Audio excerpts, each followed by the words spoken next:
Broadcasting to you live from the Orion spiral arm of the Milky Way galaxy, the solar system, planet Earth, North America, the United States of America, somewhere outside of where a meteor crash landed in the greater Cleveland, Ohio area, if it was a meteor after all, and if you're okay with the government not tracking it, not being able to track it, or tracking it and not telling the residents to take cover. My name is Brian Engelman. Today is the day after St. Patrick's Day, often referred to as National Hangover Day, or as I describe National Hangover Day being December 22nd,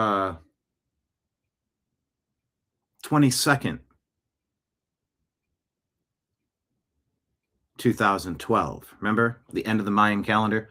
I went on Coast to Coast AM with John B. Wells and said, it's National Hangover Day. We're all here. The world didn't end. But a lot of people went out and lived as though it might be their final day. So it's National Hangover Day. My name's Brian Engelman. Like I said, it's March 18th. That's a Wednesday, 2026. And this right here, the thing that we are watching, well, it has a name. It's called the TNAM Daily Show. TNAM stands for the New American Media. Whoop. Here we go. The New American Media. Because the old American media, well, it's failed you. That is why we exist. And we appreciate each and every one of you being a part of the program. On today's show, we're going to talk about Joe Kent. Is he a hero or a traitor? Ooh, it's always maybe a good idea to wait 72 hours before we deem somebody a saint or a devil. Oh, yeah. I'm still learning. You tell me in the comments what you think. Also, the Save America Act is being debated. Is it all for show, or are they going to do the standing filibuster? Are they going to be forced to replace Leader John Thune? Perhaps we put leader in air quotes. By the way, why is the Senate continuing to open their session just to close it to keep Trump from making recess appointments? Something is rotten in Denmark, Denmark being the Republicans in Senate, which is why when we ask, what's going on? Is Trump failing in his current term? What's going on? Is he compromised? Why are there no arrests? Well, maybe we need to get through the midterms and get rid of some bad garbage. Good riddance to bad garbage. I don't know. But we're going to unpack all of the day's news, and we welcome you in. Please hit the thumbs up button right now. It's on the screen. Patriot Warrior saying YouTube is not working. Okay.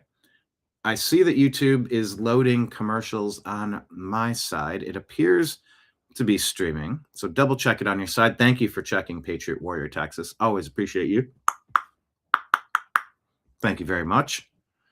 If there's one thing I trust Patriot Warrior Texas for, it's his ability to create honey at his apiary.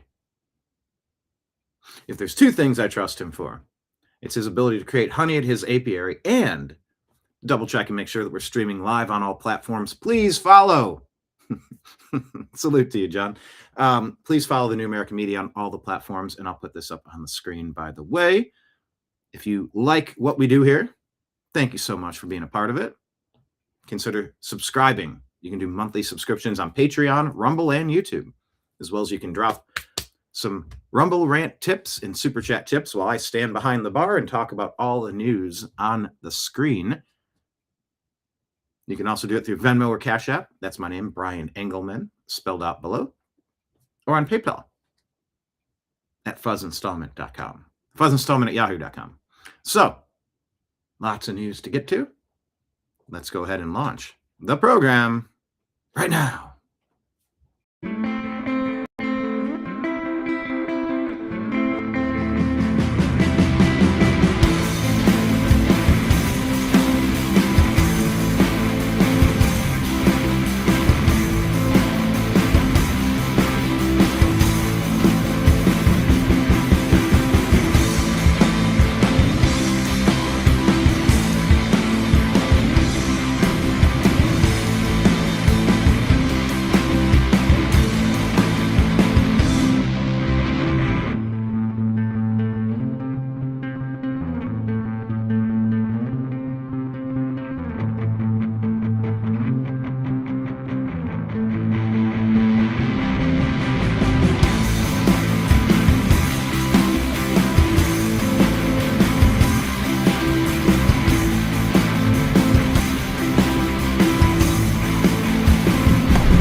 your guide to the truth. thenewamericanmedia.com.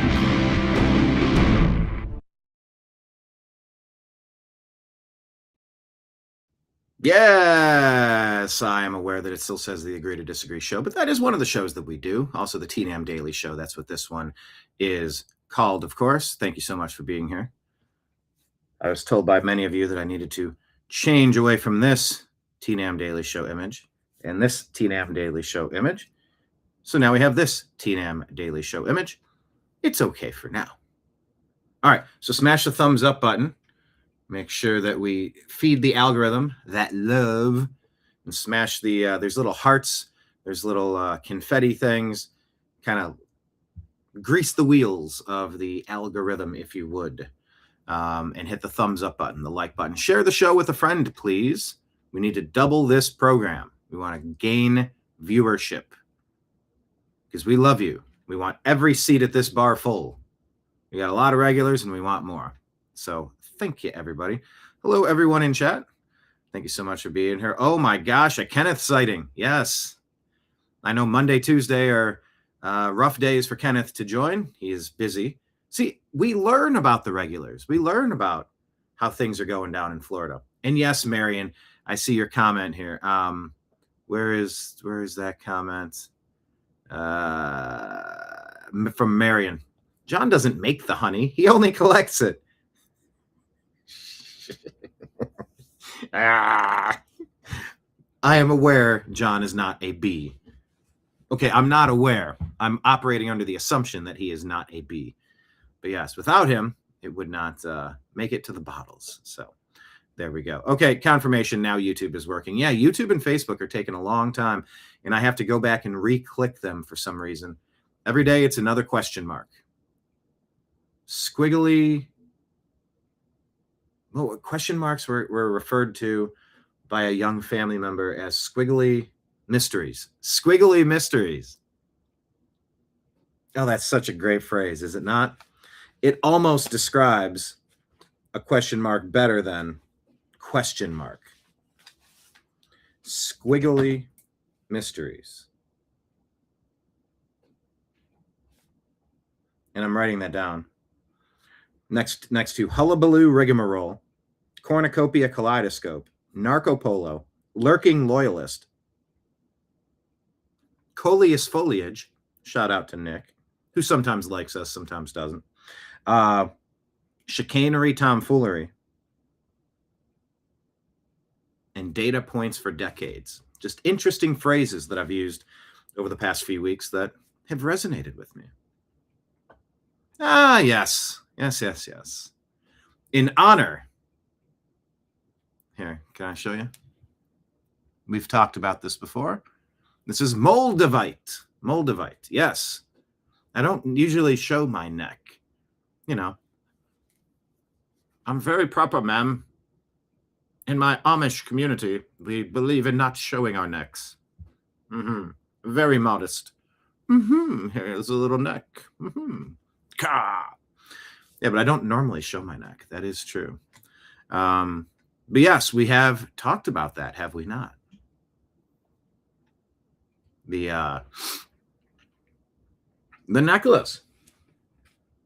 Yes, my brother who wrote that theme song. Franciscan is the name of that, I believe. I think I'm getting it right. He also gave me Moldavite. Do you know what Moldavite is? Here, let me look it up and make sure I have the proper definition of Moldavite. Here, let's go ahead and pull it up.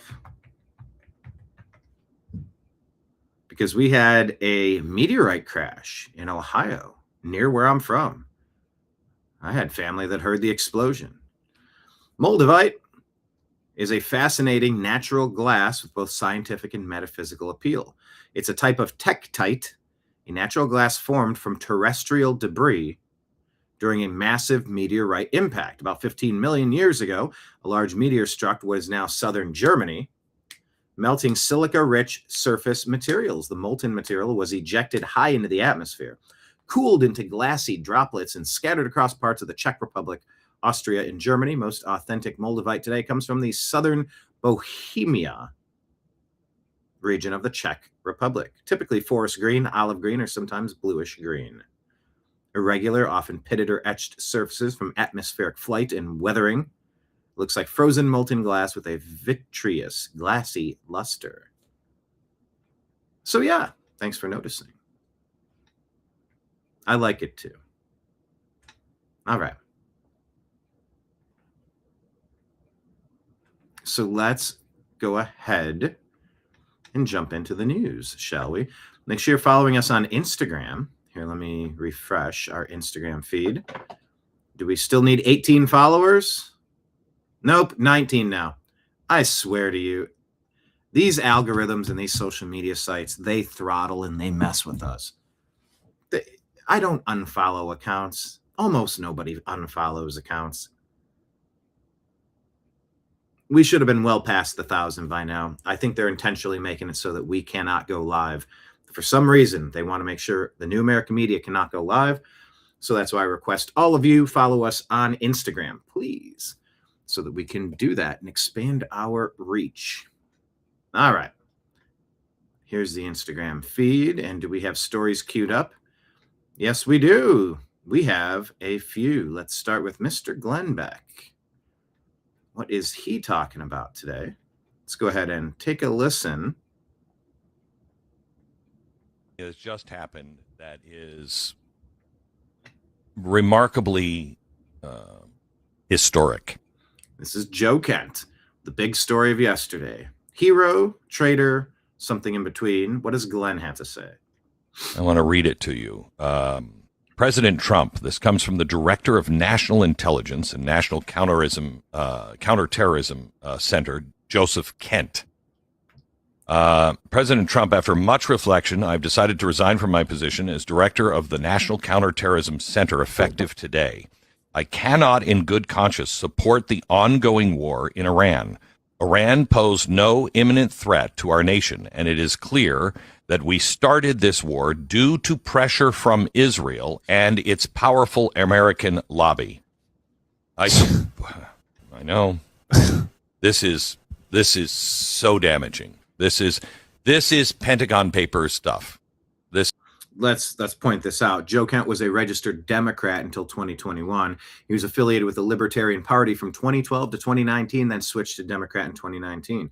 He remained a Democrat through 2020, including voting for Bernie Sanders in the Democratic primary that year. This according to Stargar here in the comments.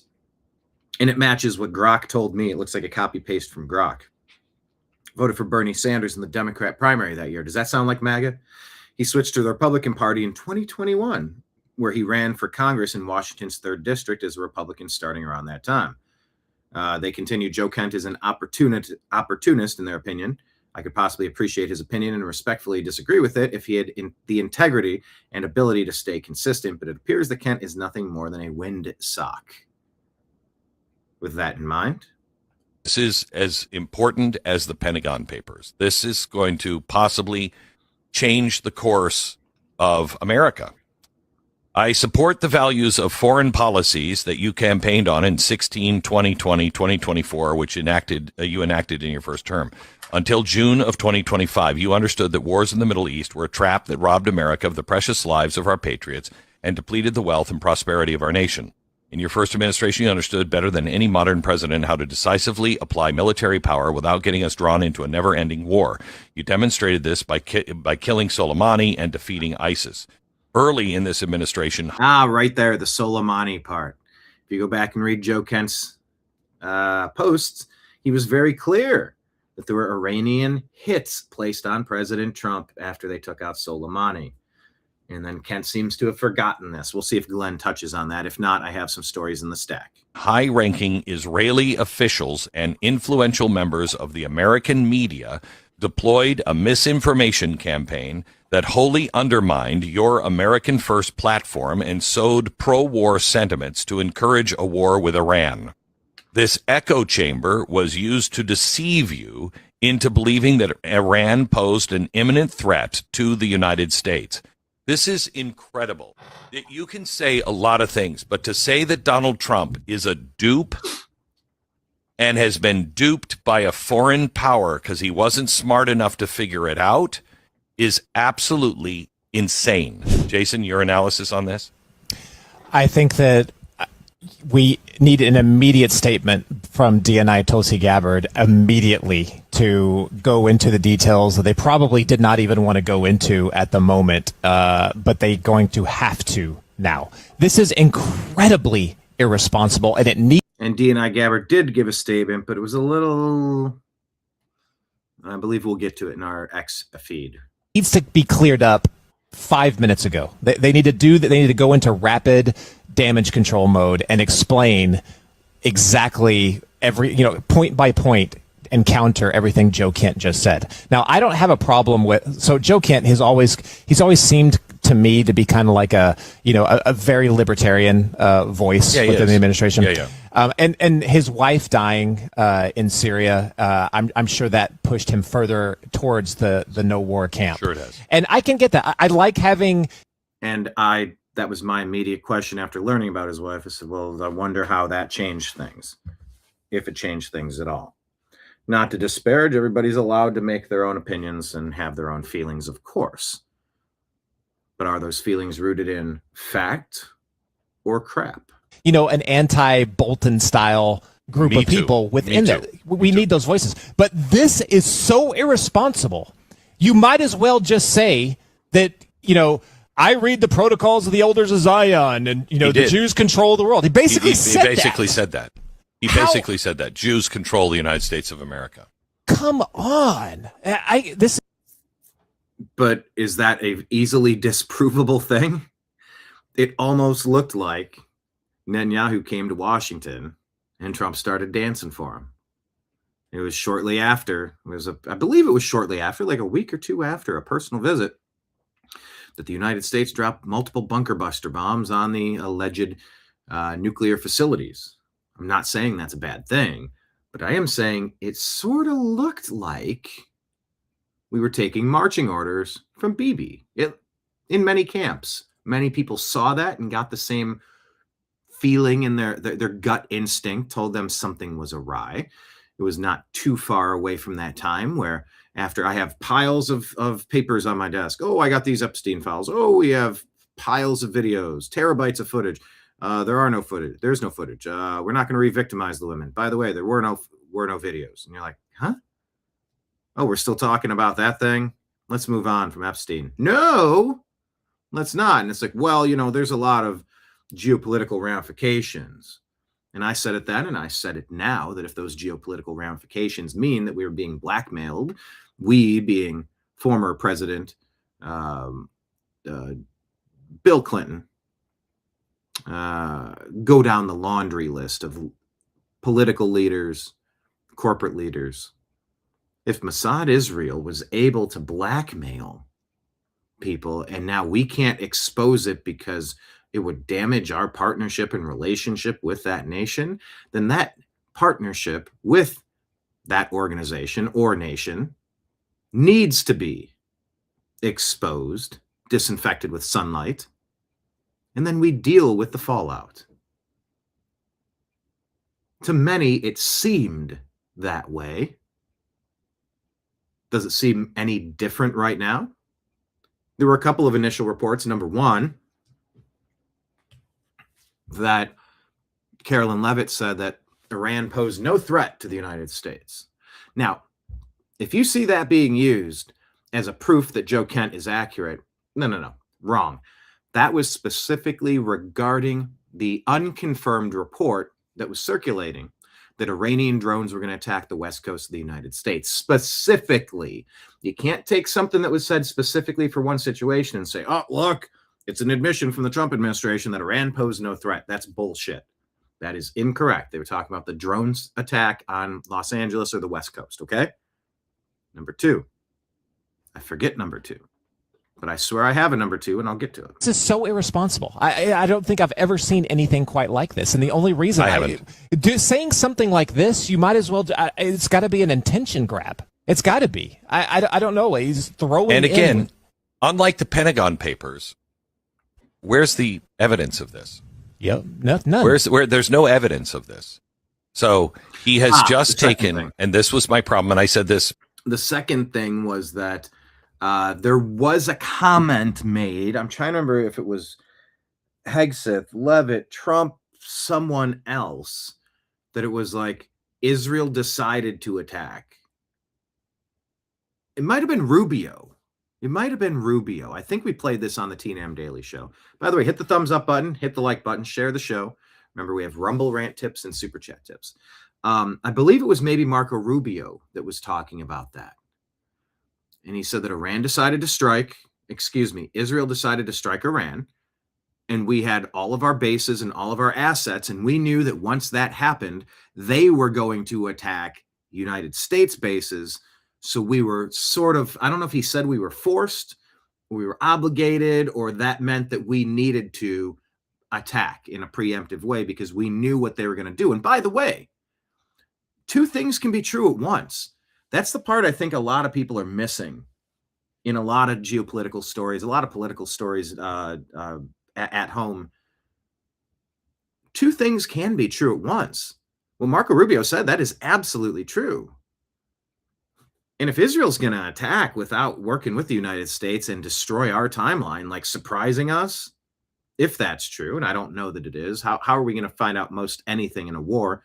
Good luck trying to disseminate information. There's a 72-hour rule for a reason, to instantly jump out in support or in defense, to support or in defend, or to oppose and berate something.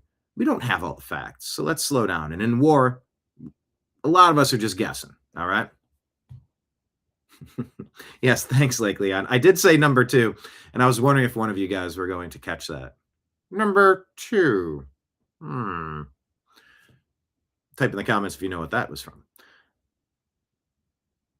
But while they continue their segment, let me see if I can pull up the Marco Rubio. I believe it was Rubio that said Israel decided to attack, and it made it seem like they were pulling the puppet strings of the United States, which I did not like hearing one bit. And if you're being honest with yourself, you shouldn't like it one bit either. They continue. Yesterday, I've said this every day since the war started. I don't need more opinions. I need more facts. That's fair. I'm tired of opinions. Yes. I want facts. If this is true, back it up with facts. Show me how this happened. Do you have any evidence that those things happened, Ricky? Don't get me started. I didn't want to bring this story to you. You do know, you do have the evidence. You have the written word from those allies that are all Arabs. Yes, I have that. Do you have the evidence to the other side that Israel is trying to do this war to destroy the Arab world? No. Okay, hold on. Let's see what Grok says here. Yes, Marco Rubio. Where am I at? What am I looking at? Let me put me up on the screen. Gotta look at me. Just like Joe Kent. Look at me. Marco Rubio, as Secretary of State, made comments. Let's see. In remarks to reporters on March 2, that was only 2 weeks ago, roughly, Rubio explained the U.S. preemptive strikes on Iran by saying the administration knew. All right, now that's a little different. That's not exactly how I was framing it, so let's correct it. The Trump administration knew that Israel was planning to attack Iran. Quote, we knew there was going to be an Israeli action. End quote. That this would lead to Iran retaliating against American forces and assets in the region. Quote, that would precipitate an attack against American forces, end quote. And that to avoid higher U.S. casualties, the U.S. acted first, defensively and preemptively, rather than waiting for Iran to strike American targets after an Israeli attack. Key quotes from his press remarks, as reported across multiple sources, including State Department transcripts.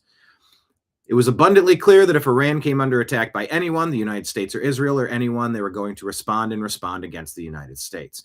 We knew that there was going to be an Israeli action. We knew that that would precipitate an attack against American forces.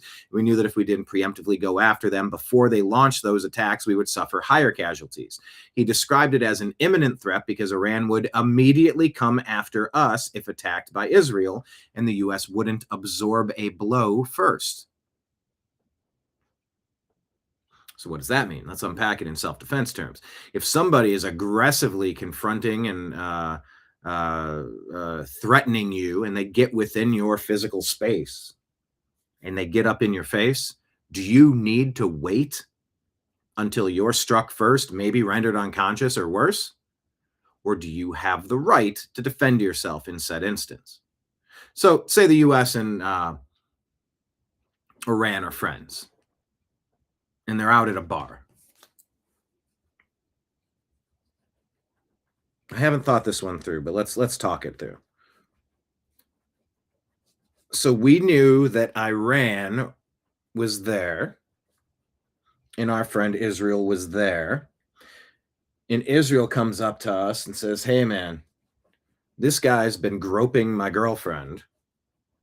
And by groping, you could say butchering 35,000 of their own people, or you could say killing 1,000 Americans, or killing 46 Americans in the October 7th attack launched by Hamas, because that was funded by Iran. So it would be like the guy at the bar bet his buddy 20. Now maybe this is, I don't know, I might be getting a little off track in my analogy here, but maybe not. Our buddy named Israel comes up to us at the bar and goes, "Hey, man, see that dude right there, Iran? His name's Iran. He paid his buddy named Hamas right there. See the guy standing next to him?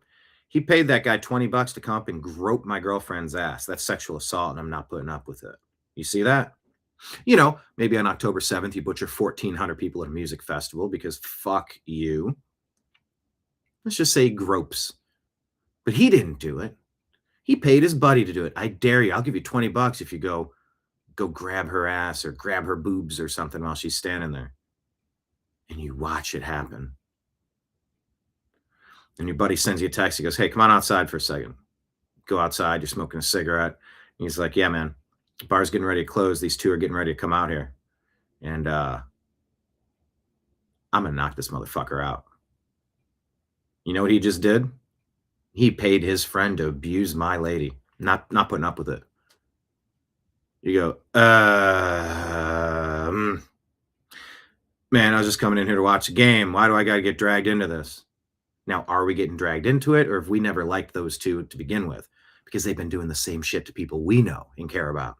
And maybe we didn't see it happen. I mean, we did see 46 Americans butchered on October 7th, so I can't say we didn't see it, but maybe you even have diplomatic relations. You're like, dude, I know, but like, maybe this isn't gonna, like, listen, I'm doing this with or without you. Now that's a little different from, hey, remember we were out at that other party the other weekend ago?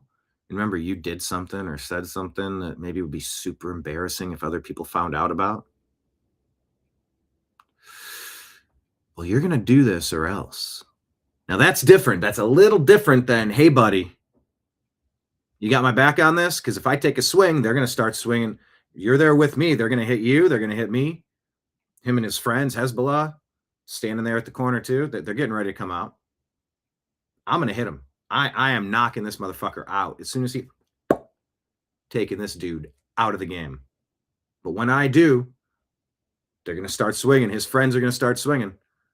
And you and your friends and girls you're here with, the guys you're here with, like, they're going to be bystanders and they're going to get hit too. So I'm doing this thing. When I smash him, any chance you could smash Hamas for me? Because if you don't, he's going to hit you. He's going to hit me. He's going to hit anybody because we've been standing around that pool table all night. We've interacted with them. They know exactly who we are. They don't like us. Okay. Maybe that's how you could interpret Marco Rubio's statements. So the framing suggests, according to Grok, that Israel's planned unilateral action created a situation where the U.S. felt compelled to join the fight. You didn't want to fight, or maybe you did, but you didn't decide to do it at that moment. It didn't seem like maybe the best idea, perhaps, but your buddy dragged you into it. So this framing is suggesting that Israel's planned unilateral action created a situation where the U.S. felt compelled to join and strike preemptively to defend its Middle East assets, troops, bases, naval forces. Okay, so yeah, it's like, dude, these people know us. They've been watching us. We've been at the pool table over there. They know what cars we drove in here in the parking lot. Dude, they're going to smash out the windows. They're going to punch us. They're going to, Lord knows if any of them have weapons of mass destruction. You know, are they packing? They got knives. They got heaters. We don't know what we're dealing with. So instead of waiting to find out, let's smash them. Let's smash them good. These people have been fucking this bar up for a long time. You ever watch Tombstone? There's maybe a good analogy as well. You got Billy Bob Thornton in there causing a ruckus, a drunken, violent ruckus, running things and running customers out of there. You gonna do something or just stand there and watch me bleed? Wait, are you going to do something or just stand there and bleed? That's what I thought. Yeah. Lifts him up by his ear and walks him out. Takes his gun on the way. That's what they did to Khomeini. Yeah, all right. Out of here you go. Kaboom. We're done with you fucking with everybody around this area. We're done. We're not putting up with you anymore.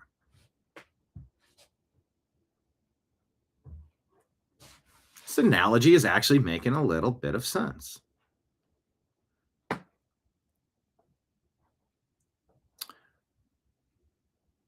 So, preemptively defending its Middle East assets, troops and bases, naval forces from expected Iranian retaliation. Now, later, Rubio walks back or clarifies parts of this on March 3rd, the next day, emphasizing that the strikes now, you know, after revising it and listening to the feedback you got from your first comments, which one is more accurate? I don't know, the clarification or the initial.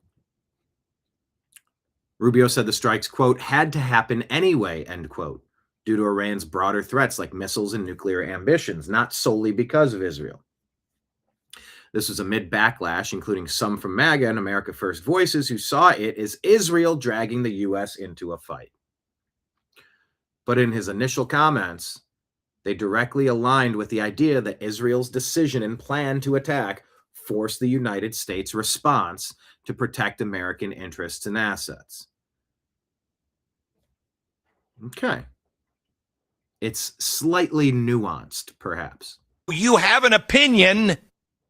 Well, I've got an ass and an opinion. They're both worth exactly the same thing. They're not worth a damn thing. Give me the facts. Just the facts, Jack. That is the problem with this country. You have too many people like me who are paid to give you an opinion and perspective on what the hell all of this means. Unfortunately, there are so many of us that some people have to get a leg up on somebody else. I've got to get more clicks. I've got to get more advertisers. I got to get more followers. I got to get whatever it is. And so they no longer attach themselves to facts. I have some things that I think I know about this situation that I think is really important, but I'm not going to share them because I don't have any facts to back them up. I don't have any evidence to back it up. I have gut feelings. So, Glenn, why don't you say it? Because they're gut feelings. I think I just mentioned gut feelings and nuance. They're not facts. And when you're talking about the destruction of people, when you're talking about war and killing people, when you're talking about possibility of World War III, when you're talking about dividing this nation into two groups, I hate them Jews. And I just want to know what the truth is. I don't want to get involved in anybody else's. When you're dividing us this hard on something this dark, produce the damn evidence, Joe. There's something that's just happened that is remarkably historic. I think this just reset there, but that's Glenn's take on it. But I'm glad we walked through that because I last night I could bar fight analogy. Let's peel away from politics for a second. And by the way, what do you think? What do you think about that analogy? Does that kind of make sense? Is it kind of out there? I don't think I'm trying to be an apologist. I'm just trying to find a scenario that would be comparable or similar. Obviously, it's not exact. Otherwise, we wouldn't need a simile or a metaphor. Anyway, let's see what this guy Zerky's up to. I saw this and it was a little interesting. Not political. So let's use it as a palate cleanser, if we will. Last night I could hear Eminem, he says. Last night I could hear Eminem being played on the beach. It was midnight, and I wanted to go investigate, but something scared me. I thought of all the stories I've seen online of people just losing a kidney because they went to have some fun, so I decided against it, and I woke up this morning wanting adventure. So I went on one. I didn't take my phone, and I went on a walk on the beach. Halfway through, I decided, man, this would hit with some coffee. I mean, I am a caffeine addict at heart, and I like just sipping on a little latte here or there, whatever. The problem was I didn't have my phone, so I couldn't look up a coffee spot, and I noticed that based on a couple stars, 4.8, 4.6, 4.7, none of that was conducive to an adventure. And so I decided to ask a stranger, hey, have you seen a coffee shop nearby? And someone said, yeah, actually, there's a coffee shop a couple blocks down. It's called Karma Coffee. And I'm like, that's interesting. Is there no menu and just everyone gets what they deserve? Anyways, I continued my walk and I made it to Karma. And then there was a line, so I decided I'm not going to go there because I can't wait. I need everything instantaneously. And so I walked over to the next nearby coffee shop and I had a pleasant conversation with the owner of it. We talked about a lot of different things. I don't even know how we started talking, but it was an immediate open of a character, and it's like the universe banded us together in a weird way. We talked about love, and that's something that I've really been thinking about recently. What does it mean to be in love? What does it mean to have a partner, be in a marriage, be in a really successful relationship? And then on my walk back home after I ate some Gulf fried shrimp, I realized what love is. Love is an adventure. There are a lot of ups and downs. And if you are basing it on the opinion of other people, and you're basing it on what other people are reviewing their relationship to be, you're not going to enjoy the adventure. And it's going to be really boring.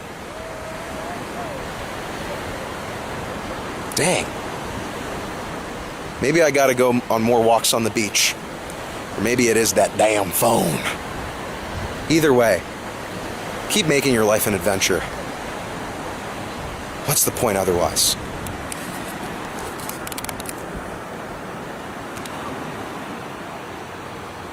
I like that.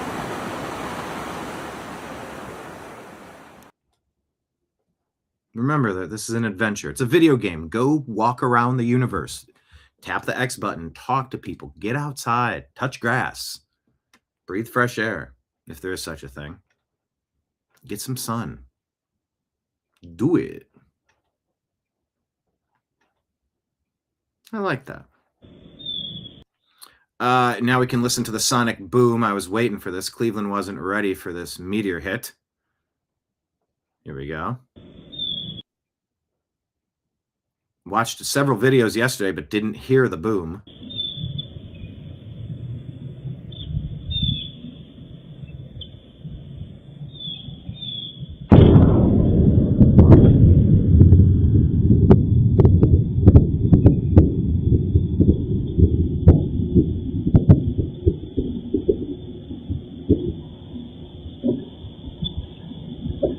That was loud.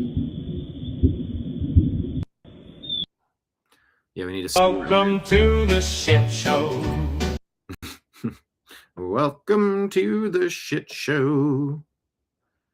Comes down from the top here. As this car passes, when it's about over here, it comes into frame. If that was a meteor and not an attack, Not a missile. Not a weapon. Oh my God, what is that? Oh my God, what is that? God damn. A rock exploding. This is so dumb. Oh my God, what is that? Oh my God, what is that? There it is, allegedly. Can we get any more video footage of it than these couple of angles? Happy St. Patty's Day, Cleveland, from Meteor. It's got a hat and a beard. All right. So that happened. All right, so Matt Wallace posted this and says, I was watching the Benjamin Netanyahu video, and I noticed something that freaked me out. Did Mike Huckabee's face glitch on camera? The president asked me.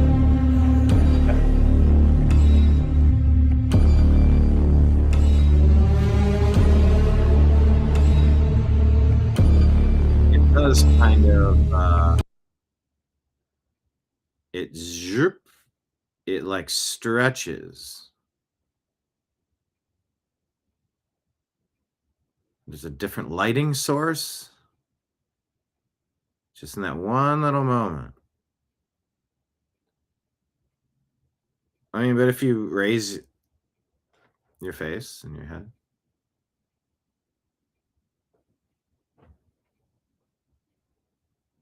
See, I can get my hair to move. Can you? Are you trying it right now?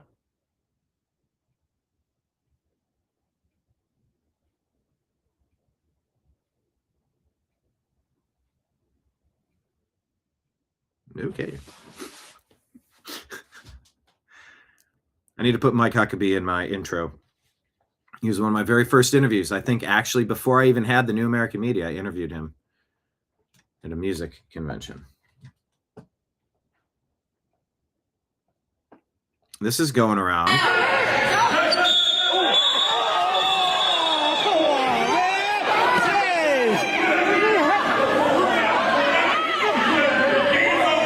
Yeah. Why was this person not jacked? Why didn't a teammate or even a coach go confront that kid? That's not a football. That's not a basketball play.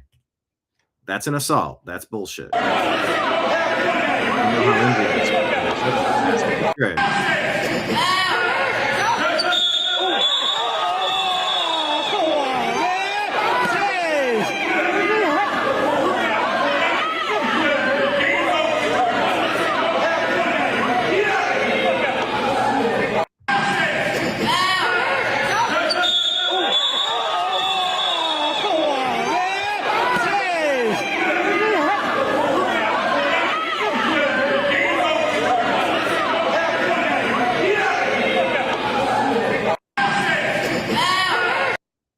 Assault, attempt to do bodily harm. Cheap shot. Yeah. Yeah, parents are way too calm for my liking. I didn't like this at all. See if we get an update on that. I believe that was New York. What is this?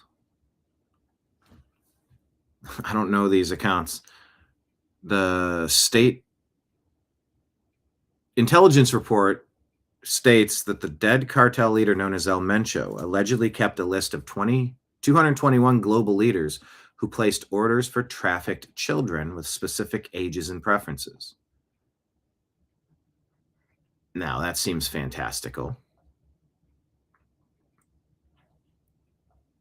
So let me look that up. That's not something I believe, but it's something I saw and it's interesting. So let's learn about it together. Oh, there we go. All right. Did El Mencho have a list of 221 politicians who ordered trafficked humans? I feel like this is something they'll say is not true. Jalisco cartel.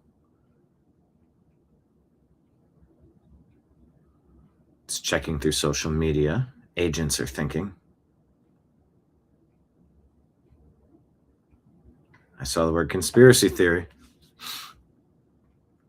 It's still thinking. By the way, hit the thumbs up button. Share the show with a friend. No credible evidence. The deceased leader of the New Generation Cartel, or CJNG, had a list of politicians or global leaders ordering trafficked humans. Claims started circulating shortly after his death in a Mexican military operation, February 26, referencing vague intelligence reports.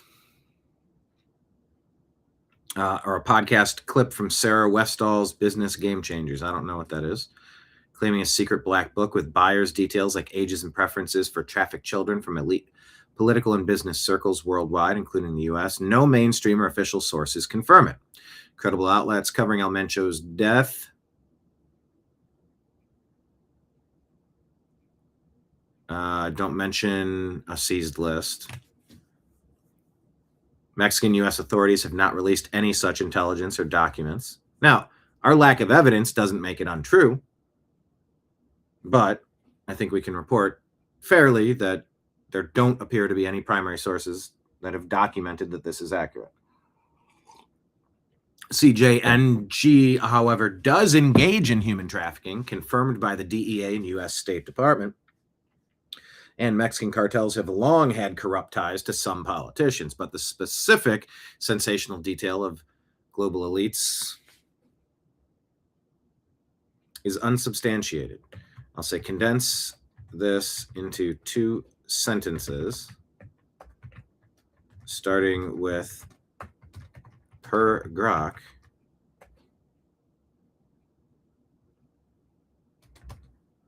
so that we can post this on Instagram. Condense it.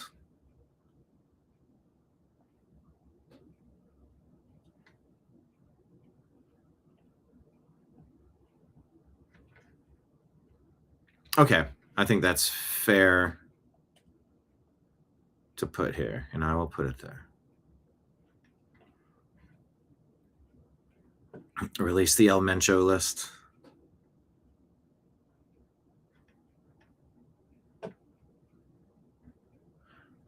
It's almost like an economic system that's entirely built on the exploitation of others will actively incentivize sadists rising to the top.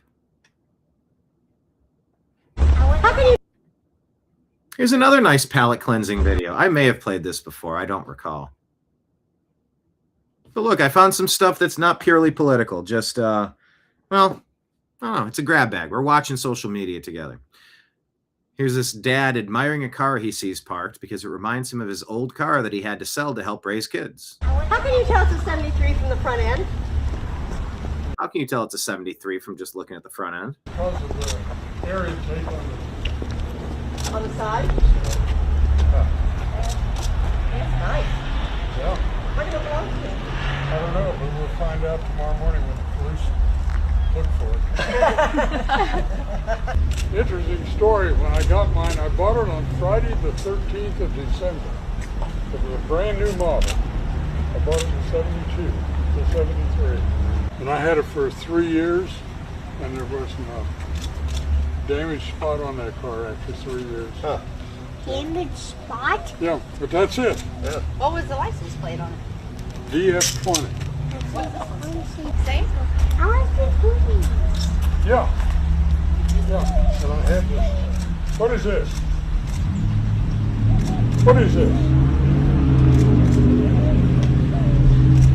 He says, "What is this? What is this?" You see his hand shaking. She hands him the keys. You know what that means? You didn't have to.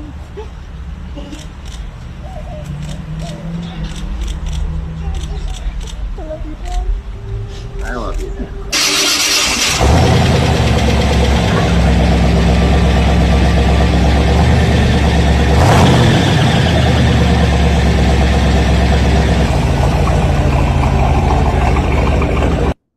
How can you tell? Oh, the license plate read YDHT, meaning you didn't have to. Though not her biological father, he stepped up, dating her mom and raising her as his own. Well, that's so nice. I've watched that before. I'll follow the account. That's just nice. An Oregon man was... Now here's something not nice. By the way, I've had a failure on my rain barrel. The whole thing cracked across the bottom. It's not holding any water. Blah. Gotta see if I can get a replacement scent. Blah. Talking about rain. Here we go. Oregon man was convicted and sent to jail for collecting and using rainwater on his own property, sued by the state for theft. Rancher Gary Harrington built 3 large reservoirs on his own land to collect rainwater and snow melt. He claimed the water... That's the type of barrel that I had. It stopped working. Water was primarily for fire protection reserves. Oh, they have sticks in there. I do that too. I wonder why they have the sticks in there. I did it because I found a dead gecko, or what is it called? A skink. It got in there and into one of the water catchments and it couldn't get out and it died. And I'm like, oh, that's awful. So I always have a stick in there now so I can grab onto something and walk out. Reserves and for providing water to wildlife. But the state called it theft and prosecuted Gary. A municipal code theft of water stipulates that all water within city limits, including precipitation, is part of the public water supply. The city requested the court order the removal of his collection system and impose a fine. Despite Harrington's repeated appeals, arguing, the water fell on my land, I'm not selling it. I'm simply using it on my own property. The court ultimately rejected his claims.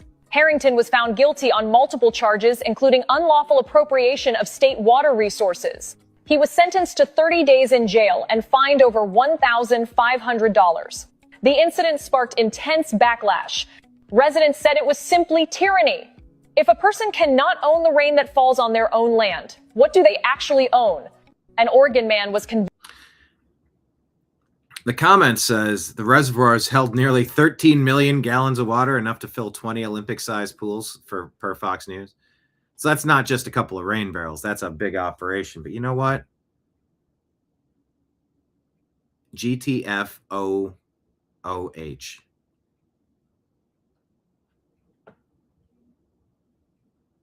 Yeah. Collect as much rainwater as you can. Get out of here. Chinese drivers mastered the highway zipper merge. I like some of this music, but I can't listen.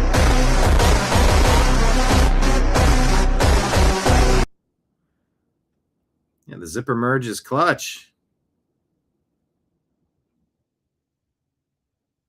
That's satisfying to watch, is it not? I'll follow. How many accounts do I follow per day?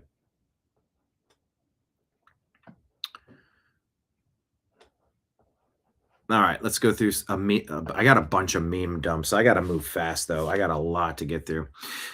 Jeff says, for the record, I'm absolutely giddy upon hearing the news that some ROTC students at a college stabbed an Aloha snack bar terrorist piece of shit to death 22 times as he cried and squealed like a dog and begged them to stop. Yeah, I want to see some video.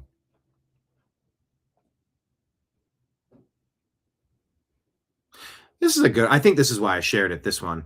Laura says, I think people are nostalgic for the 90s because people were just nicer to each other in general back then, when every single conversation didn't need to turn into a political and ideological battleground.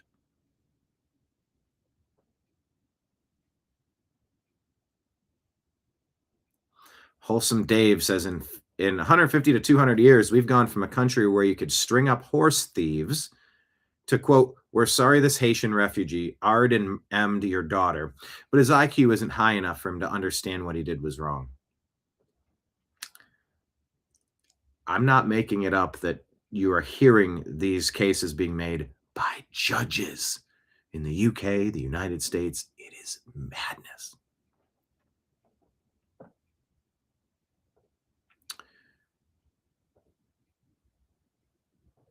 I think that was, yeah, that was what I wanted to share with you from that one. Rabbit Hole Bot says, I cannot emphasize enough how desperate they are to contain a mass awakening. When people realize that our entire history, our reality, our medicines, our media, and more has been managed and policed by a secret society, then there will be no going back.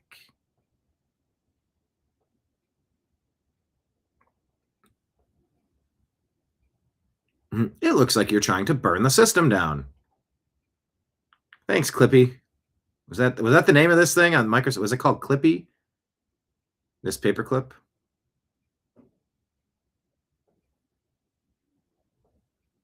I think when someone tries to tell me that I need to be a certain way in order to be spiritual, no, I don't think I will. When you vibrate in complete authenticity, you will naturally attract into your life the people and situations and energies that are in perfect harmony with you. Maybe so. I sleep at night knowing that being delusional is a form of manifestation. Yes. Live your Delulu fantasies. Nobody cares. Your emotions don't just disappear. They hide in your body.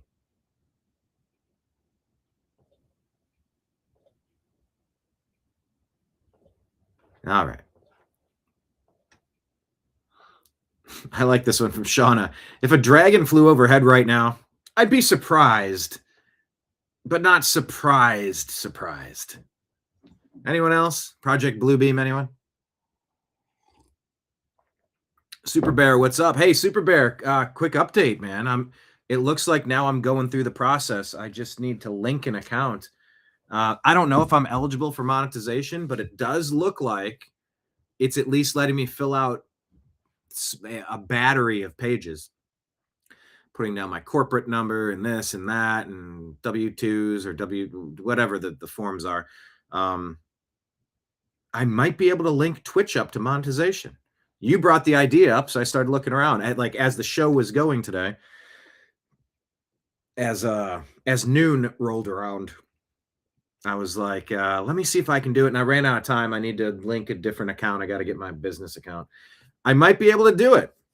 I don't know. I'm gonna follow through with it and see what happens regardless. Thank you for the kick in the ass. I'm on Twitch and Kick and D Live, but I'm never over there. I don't do anything over there. It's just another way to say fuck you to YouTube, fuck you to Instagram and Facebook and Twitter and all the other terrible companies that have just done everything in their power to limit the new American media's growth and my ability to monetize and provide a living for myself and my family.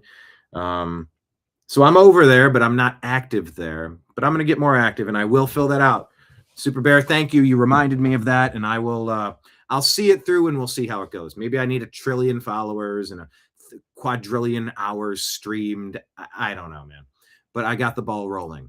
Thank you for that kick in the butt. But yeah, this post here. If a dragon flew overhead right now, I'd be surprised, but not surprised.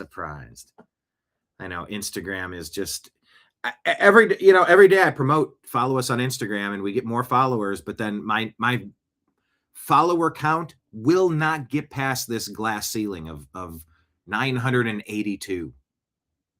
It keeps dropping people off. The more people follow, the more they take off. It is so rigged. And I've heard so many people, John B. Wells, Scott Adams. I could give you a lot. Steven Crowder. I could give you a laundry list of people that say their view count, like their subscriber count, will not change on YouTube. I meet people out in the wild. I play the video game of life, and I talk to people. I tell them what we do, and I say, "Oh, you might like this." And they go, "Yeah." Pull up the thing, and I subscribe to them. My account has been at 6,420 followers for like 2 years now. It makes no sense. There is no organic growth. There's no manual growth. Whatever you do to achieve, they take away from you with fraud. It is fucking insane. Once again, that's a good segue just to remind you, that's why we're on Patreon. That's why we're on Rumble. I got to get the Rumble wallet. I tried to do it. I did download the app, but now it's all the paperwork. I got to click this. I got to link that. I got to find a number for this and a routing code for that. And I'm like, I don't have it in front of me. I got to put it on my to-do list, Jamie. I'll get around to it. But yeah, it's crowdfunding or nothing. And we got to grow this thing because we have fun here and we're very informative. And we bring a value in the marketplace, and it's a community. Like we're doing the things people are supposed to be doing. Yeah, they're a terrible company, but Insta scam, Kenneth. Yes, Instagram, more like Insta scam. What was that in reference to? Try riding a motorcycle in Ho Chi Minh City in Vietnam. That's fun and scary. Oh, about the zippering of the cars in Japan. So what was your Lake Leon? You served. What was your? Give us the thing you served in. Which brand is that? Is that Army? Would that be Army or Marines? Am I guessing right? From when to when, and what was your role? Did you ride a dragon? If a dragon flew overhead right now, I'd be surprised, but not surprised. That's sort of where I'm at. Aliens must be watching Earth like this new season is fire. Yeah.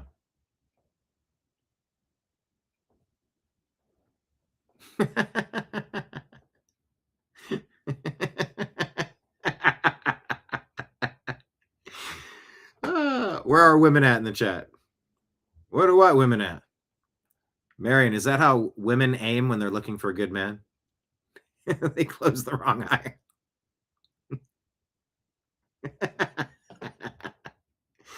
That's fine. All right. I'm at a place in my life where errands are starting to count as going out. Yeah, I mean, there's a little bit of that. All right.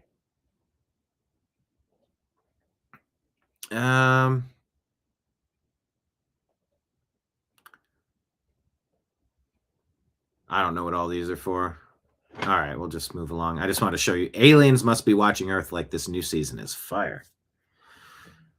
Jim Brewer puts us out, and this is super creepy, folks.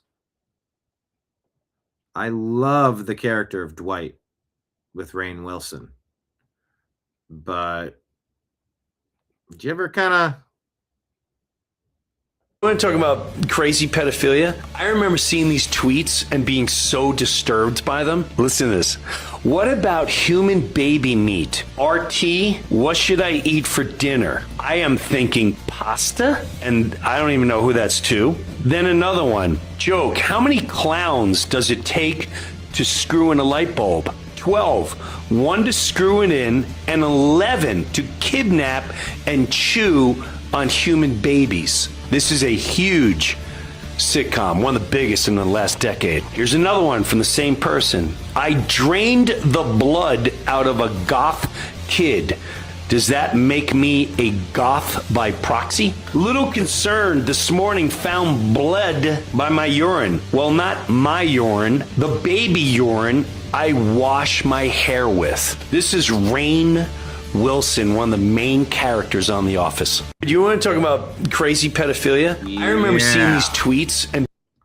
So...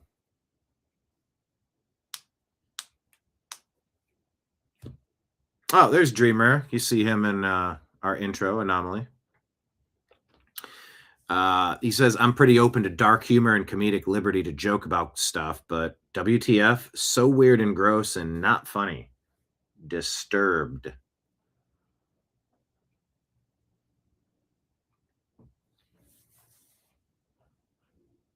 So I don't know if Rainn actually wrote those. I don't believe anything that I see. I think I've read multiple things about Rainn Wilson posts though that are super super red flaggy. Not do you want to talk about red flaggy?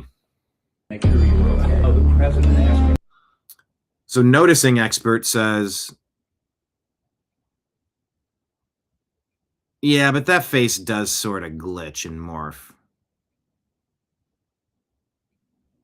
Starting to think this whole ordeal is just to better train AI, having countless thousands of people scrutinizing every frame and pointing out the small faults. Oh, that might be true. Do you see a glitch here? Question of the day, tell me. Agree that I see a weird glitch on Huckabee. Or do you disagree, like I was doing, like,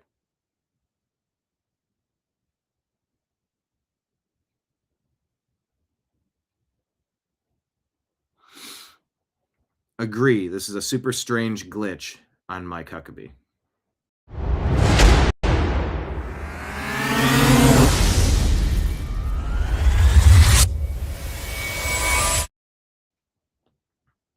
I don't know.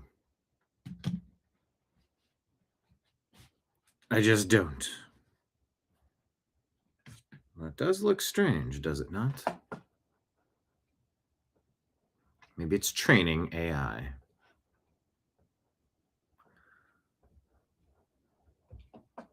Yeah, so that's Joe Kent we talked about. UFO Hunter says, why is it taking so long to prepare a body double for Netanyahu? Ooh. Newt Gingrich says, instead of fighting over a 21-mile wide bottleneck forever, we cut a new channel through friendly territory. A dozen thermonuclear detonations, and you've got a waterway wider than the Panama Canal, deeper than the Suez, and safe from Iranian attacks. That's crazy, but also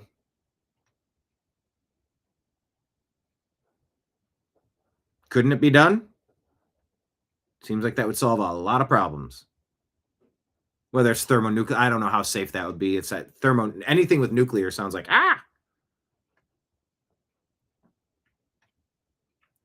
Yeah, we share this with you. Anthony Westgate says, it's taken longer for Netanyahu to announce he's not dead than it took for him to announce Israel didn't kill Charlie Kirk.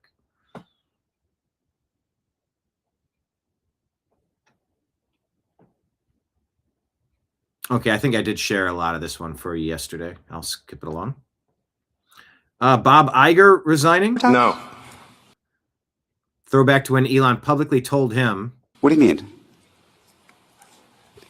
If somebody's going to try to blackmail me with advertising, blackmail me with money, go fuck yourself. But go fuck yourself. Is that clear? I hope it is. Hey, Bob. You don't want them to advertise? No. What do you mean? If somebody's going to try to blackmail me with advertising, blackmail me with money, go fuck yourself. But go fuck yourself. Is that clear? I hope it is. Hey, Bob. You don't want them to? Hey, Bob.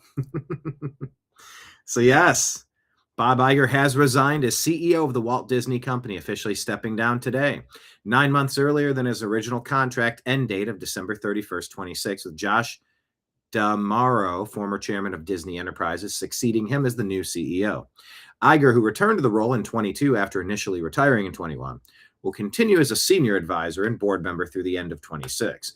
Transition announced in early February 26, following reports in late January that he planned to leave early amid various challenges at Disney, including streaming, box office performance, and corporate strategy.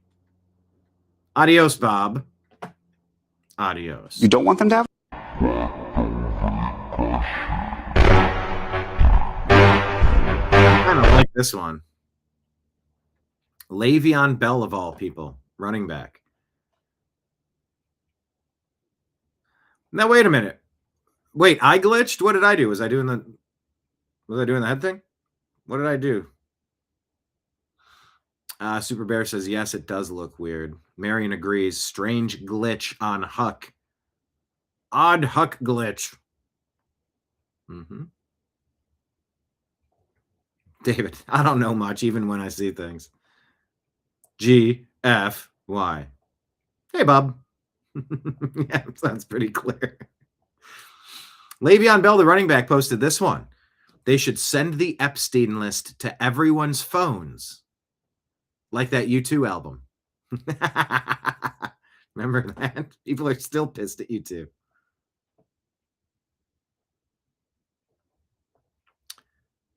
Ooh, make America feel like home again. What's that look when you're criticizing Israel and the U.S. government as well, and liberals and conservatives and the leftists, pro-Palestine mob and Muslim, as well as liberals and conservatives, and the leftist, pro-Palestine mob and Muslims think I'm on their side? Can't we be equal opportunity critiquers? If you criticize Israel and the U.S. government as well as liberals and conservatives and leftists, and the pro-Palestine mob, and Muslims think I don't know. I'm trying to figure out what the commas and the ands and the... What side? Do we have to be on a side? I don't have to root for the Yankees or the Red Sox. I don't have to root for the Steelers or the Ravens. I'm good. You don't have to tell me that I must root for any side. G.K. Chesterton said, a civilization is not destroyed by wicked men. It's destroyed by weak men who cannot defend what is good. Madison Cawthorn reminds us, remember when a terrorist shouted Christ is King when shooting up a crowd? Me neither. Me neither. Because that's not a thing.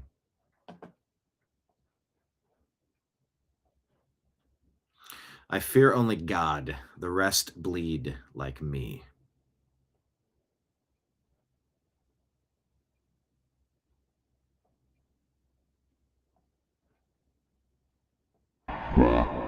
Now, never times. That's how many. All right. What is this? Washington Post says some 200,000 immigrant truck drivers will begin to lose their commercial driver's licenses as they expire under a new Trump administration rule that takes effect Monday. Logan Hall says, we had 200,000 immigrant truck drivers.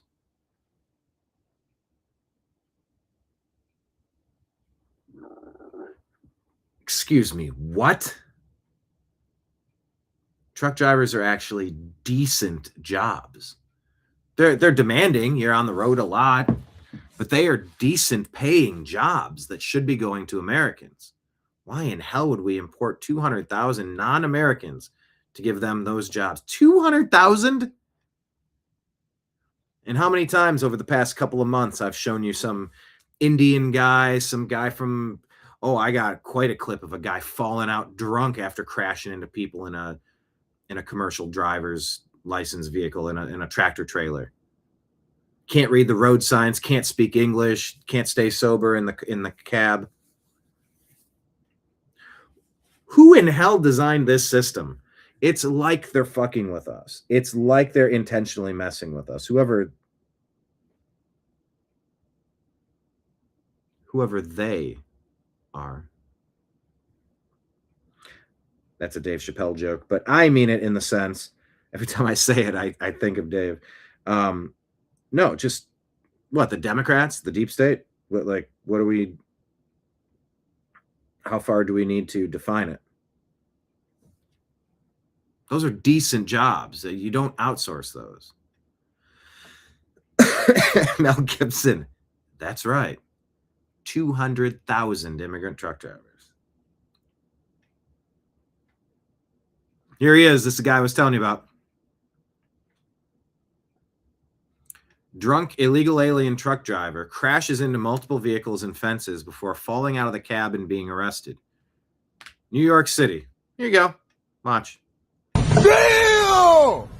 Damn! What the fuck you here, nigga? Nigga, you high? You alright? What the fuck? Nigga.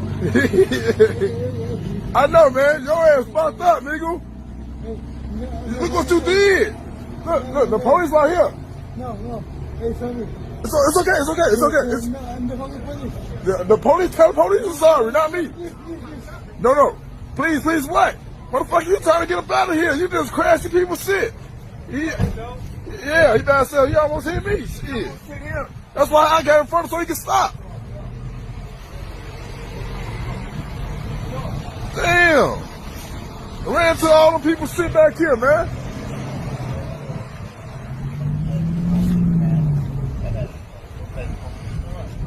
He just fell out the truck. I got it on video. It's not funny. I'm laughing, but like, you got to be kidding me. They've been killing Americans on the roadways. One of those illegal alien truck drivers killed a family of illegal aliens in their car, and you're like, oh my goodness, the simulation is winking at us. Fucked up, man. Thanks for getting that. Damn! What the fuck you here, nigga? What are you yelling? Ah, boy.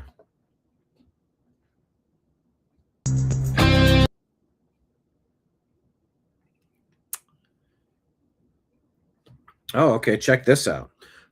Derek says Putin can give up the act now. If this is a multipolar world, Russia isn't one of the poles. You couldn't exert power on your own border without creating a demographic crisis for yourself and getting every Russian-born man under 40 maimed or killed. But don't fret, neither is China. The world is as unipolar as it has ever been. The U.S. is hunting down regimes across the world and bagging them up in days. It's time to wake up and smell the coffee. This classic meme, Iran is looking at the earth. The U.S. is the only superpower? Always has been.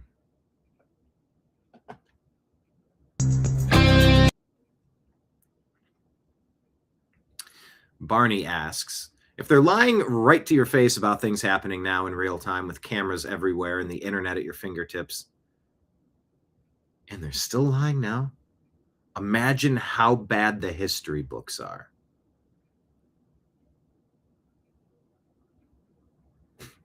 Kenneth, what the truck? Yeah, damn is right. That guy's name was Roland. Uh-oh. Keep rolling, rolling, rolling, rolling. What? But yeah, if they're lying right to our face about things happening right now in real time, the cameras everywhere and the internet at our fingertips, imagine how bad these history books are.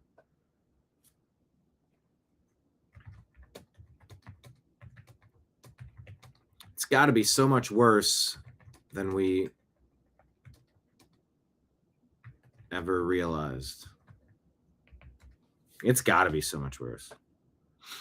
What is that one? The Bible is our history book. That's interesting. I'm starting to question dinosaurs. Well, you damn well better.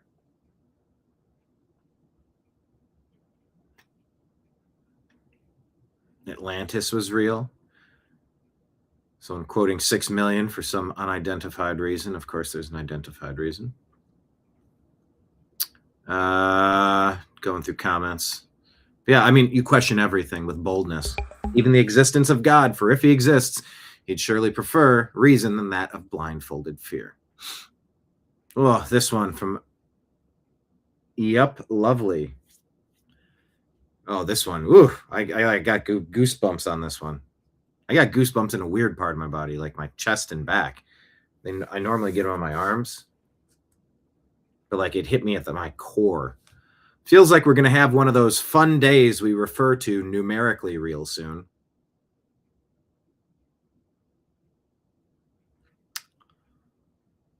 Feels like we're going to have one of those fun days we refer to numerically real soon. Shit. Not the baby's. Is this from The Sims or something? I don't know the reference of this image. Baby's on fire on the floor. Mom is looking on the computer. Says, "Not now, sweetie. Mommy is busy analyzing the situation from multiple perspectives." Oh my gosh, we got... Okay, that's synchronicity, Kenneth. The soldier says, "Please stop giving me wars in the Middle East." And then Fred Durst is like, "Keep on rolling, baby. You know what time it is." Yeah.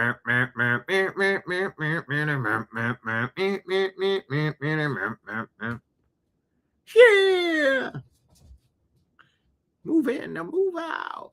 Love John Otto on the drums. How did we get two Keep On Rolling babies? His name was Roland. Started it. Then I said, "Keep on rolling, baby." And Keep on Rolling Baby is literally in the next, I think it was the next one. Hey, I thought you said no new wars, says MAGA to Trump. Trump back. Oh, hell, Ricky, I was campaigning when I said that. Never forget what we're fighting for. A page of full redactions. What? Lauren says New York financier Jeffrey Epstein has been killed by an Iranian missile in Tel Aviv. Okay.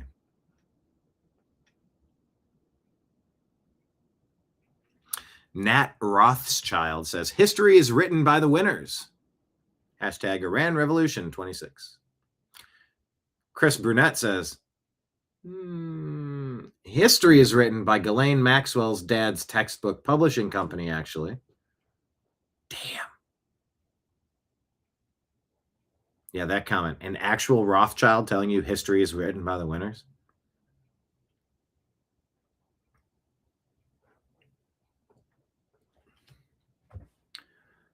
Maybe, but it's also fantastic and factual too.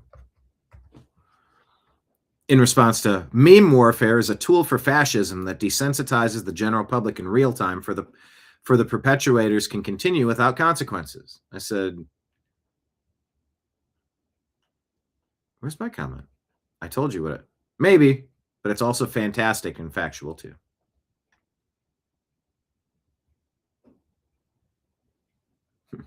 For war, I think I'll take 2. Fixing a pothole? Can the Treasury bear such an expense? Governments ignore the healthy fruits of peace and prosperity and blow tons of coke up their nose, printing fake money to start wars. Of course, the classic meme, white smoke means that Iran has a new Ayatollah.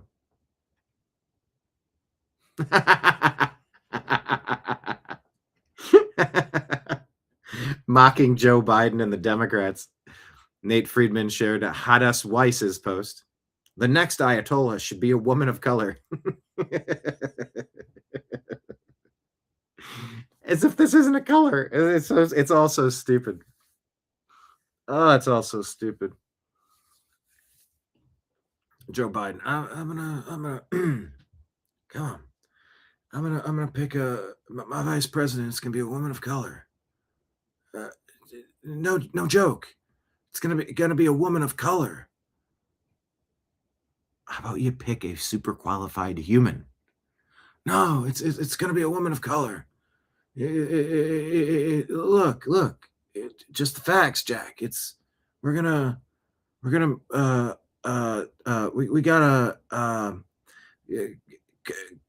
coloring book inside the lines. It's called pandering.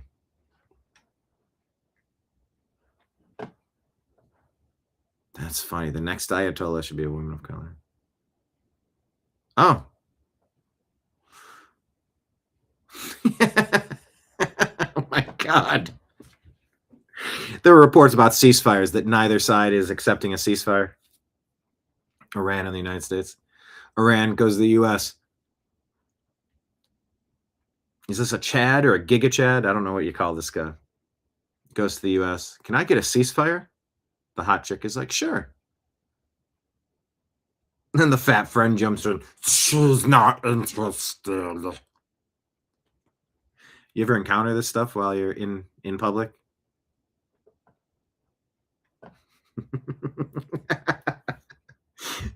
Thank you. I enjoy doing the Joe Biden stutter. The Obama stutter too. He he'll do that quite a bit. Teleprompter Obama, teleprompter Obama, pretty straightforward. But if you get me off that teleprompter, I can stutter with the best of them. The thing is, I always try to like start it on a different syllable, a different sound. Because if it's always just I like, that's fine. But if you consume Obama content like I do sometimes for research purposes only, you'll notice that he'll say it on like, but look, but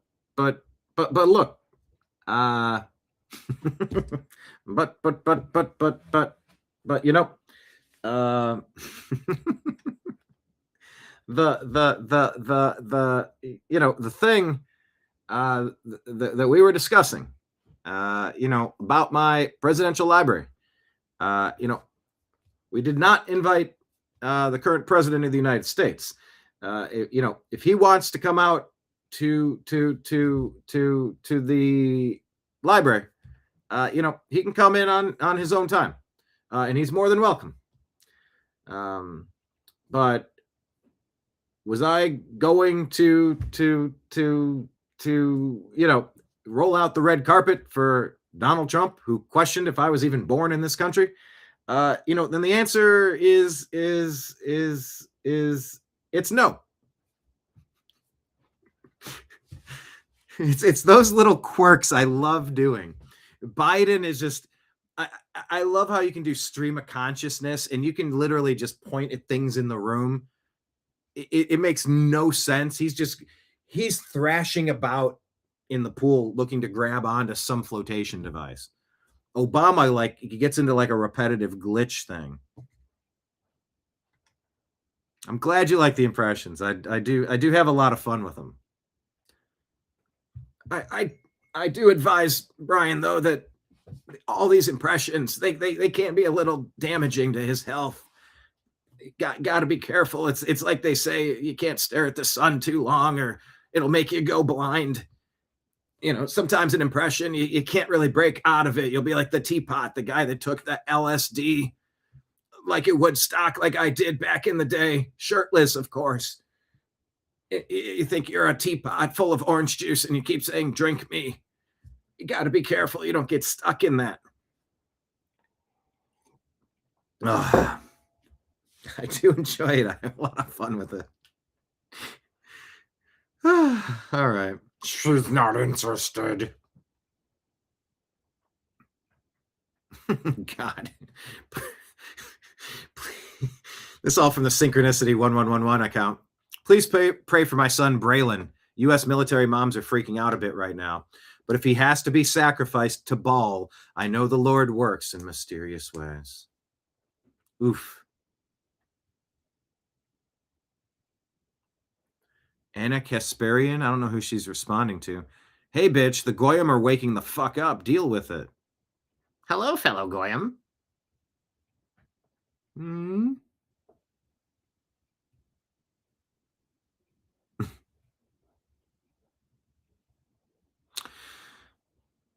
Sam Altman reached an agreement with the Department of War to deploy models in their classified network. In all of our interactions, the Department of War displayed a deep respect for safety and a desire to partner to achieve the best possible outcome. So now the theoretical interaction would go, ChatGPT, bomb that children's hospital. See, like, that's, I don't know, it's so goofy. Like, nobody would intentionally ever bomb a children's hospital. It would be a bomb that goes astray. It would be an errant bomb. It would be an error in identifying the facility. It would be their army hiding out in a mosque or a synagogue or a hotel or a hospital, somewhere they think they're safe. They, oh, can't touch me. Oh, I got my hand on the thing. I'm on home base. Can't touch me. Can't do. Yep. Nope. I'm safe. Nope. I'm at home base. Can't get me. Can't believe they bombed a hospital. Was it a terrorist training ground with a vast mine network like moles in the yard?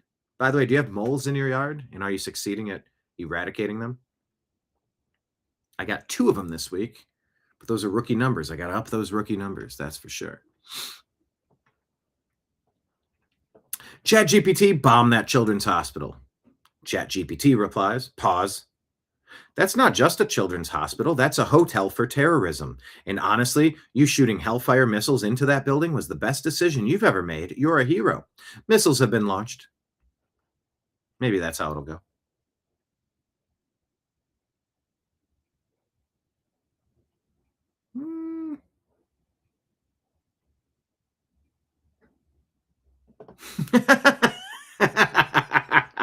Remember when Bill Clinton was like fighting with his attorney, his lawyer, to keep looking at the creepy stuff, like pictures of him at Epstein Island in the pool, in the jacuzzi, the hot tub, and he's like reminiscing. Like, you had to just check out, Mr. President, are both your hands above the looks like you're kind of, you okay? Yeah. I did not jerk it to those Epstein images. Here's the point of view when HR prints out my Teams messages with bro. I genuinely forgot how funny we were. When HR's got to print that stuff out, you in trouble. You got a bunch of hogs tearing up everything around here.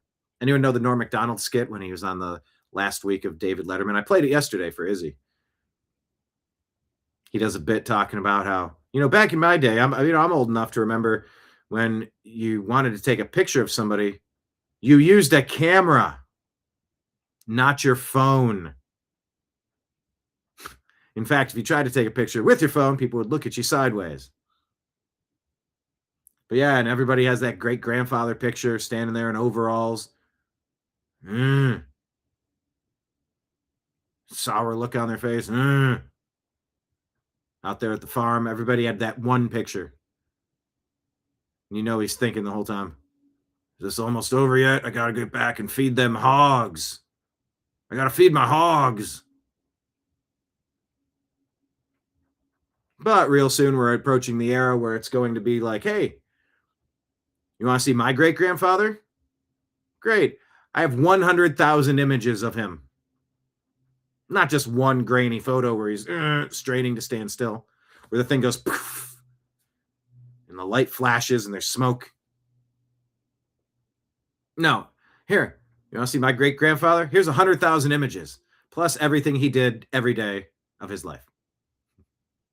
And it's such a difference. But yeah, got a bunch of hogs. Remind me of that joke. Speaking of hogs, I did not take out my hog. I did not have marital relations with that hog. Her name was Monica. Now, I'm in the ballpark with my Clinton. I just haven't done a lot of it. He hasn't been relevant for a while. But if you look at my picture, now would be a good time to start learning my accent and getting that impression down. I got a little bit too much McConaughey in there because I appear to be deteriorating rapidly. Use it or lose it.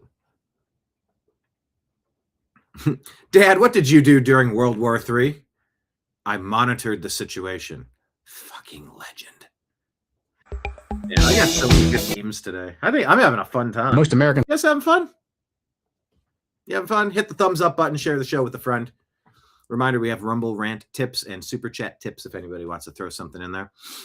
Always appreciated. What do you do with the hogs? Do you have traps for the hogs? Or you just got to shoot them? Are hogs edible? So April Silverman, Callie Maga Barbie, says, what changed Joe Kent? Was it Tucker Carlson? Here's Joe Kent in August of 24. Most Americans aren't aware of it. Our troops in Iraq and Syria have been attacked 150 plus times by 150 plus times American troops have been attacked by Iranian proxies. And when we Iran. Wow, but there's no threat. That's a strange thing to say and then try to unpack and unwind your thoughts, isn't it now? Were you lying then or are you lying now, sir? When did you stop beating your wife? Were you lying then or are you lying now? If American troops are attacked 150 times by Iran, that makes them, Joe Kent, a current threat. You say Iranian proxies, we got to be clear on what that is. That's the Iraqi government that we pay. Because after the Iraqi military, we spent $2 trillion on, surrendered to ISIS, we had to go back in there and the tangled web we weave with Iraqi military, ISIS. Very short order and stand the military back up again. And guess who filled the breach? The Shia militias controlled by Iran did. Shia militias controlled by Iran filled the breach. And the Iraqi government's controlled by Iran. So The Iraqi government controlled by Iran. These Iranian proxies that are attacking our troops are 100% funded by the United States of America. We're funding the guys that are attacking our troops. And so it's like, well, then why do we leave our troops there? And that's always been my question. I think we should have had them out a long time ago. We can get into it when we talk about my late wife, but she should have been out of Syria because Trump gave the order to get those guys out of there. Most Americans aren't. Oh, this will be interesting to see how it plays out. Jeremy says Joe Kent has been leaking information to Iran with Tucker, and they've been paid off by the Muslim Brotherhood. And Kent's wife works for one of the biggest anti-Trump associations. I don't know if that's true, but we shall see, huh? Joe is out for Joe, not America. The deep state runs deep. Compromised by the Islamic Caliphate, Tucker and the rest of anti-Semitic. The Great Awakening is what happened. Someone found some dirt on him or something, because who 180s this hard? Another deep state plant. We'll see. Most Americans aren't. Yeah, I talked to somebody personally who said that they're among 1,500 Marines going to be boots on the ground in Iran. I thought there weren't going to be boots on the ground. So prayers to all of them for their health and safety. Watch over them. This meme here, Clash Report says, breaking the Pentagon is deploying a Marine expeditionary unit of up to 2,500 Marines. That's more than the 1,500 intel that I had, to the Middle East after Iran intensified attacks on the Strait of Hormuz. This meme, here's a trade offer. Hang on. Have you seen people sharing this one? This has been shared 1,000 times.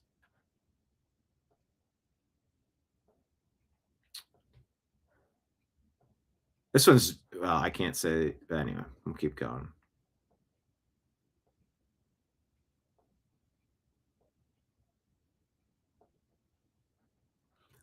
Here's a trade offer. I get Greater Israel. What do you get? Higher natural gas prices and oil prices, a potential recession, the closing of a crucial trade choke point, and dead soldiers. What do you think? Is that a good deal? Good deal? This image of Barron Trump lined up to serve, looking like Lurch. Yeah, this image, I don't know who this girl is. Yeah, here's how feminists look at Sharia law countries that throw gay people off roofs and allow child marriage. Oh, we love it so. Don't we love it so? Oof. I didn't see the top part when I was like, I only wanted to show you that one trade offer. I saw this. I just, oh, God, what am I even looking at? She's holding up a sign that says liberal. At the top, it says, the sign wasn't necessary. And that's, I did like this one too. Yeah, your 7-year-old kid doesn't like waking up at 6 a.m. to sit under fluorescent lighting and be chastised by a sexually deviant man in a dress for 8 hours. So I'm going to suggest we put him on methamphetamines. Yeah. I was on methamphetamines for a while for behavior issues.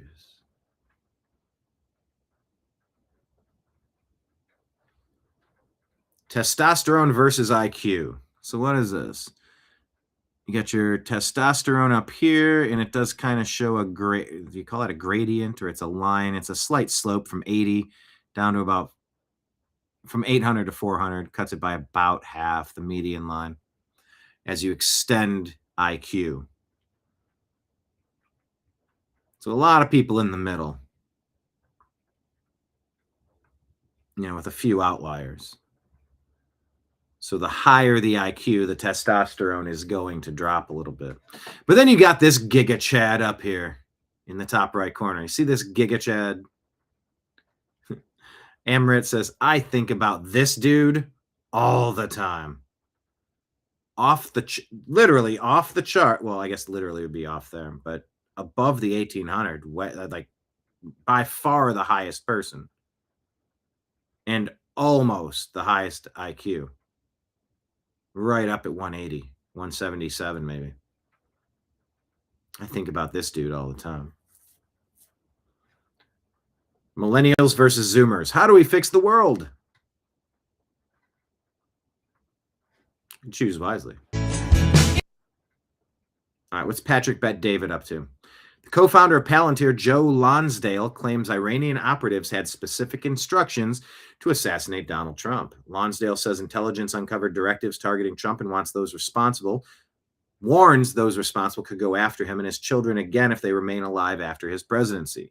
He says if Iran doesn't make a deal, they should all be taken out. Listen, I think these guys sent someone to assassinate Donald Trump. We know this. So they've got a regime that caught him. They were told if they missed that he'd probably lose the election, so wait and try to get him again after he lost the election. This was the official instructions we found. So these guys were trying to kill Trump. It means that if they're still around after Trump's president, they'll probably try to get him and his kids again. So if I was the president, there's no chance they'd be around after I was president. That's all I'll tell you. I mean, and by the way, I think it's very good for the world to eliminate this evil for your people and for all of our peoples. Yeah, a lot of people are worried it could turn into another Iraq and we spend a few $1 trillion. But is Iran really Iraq?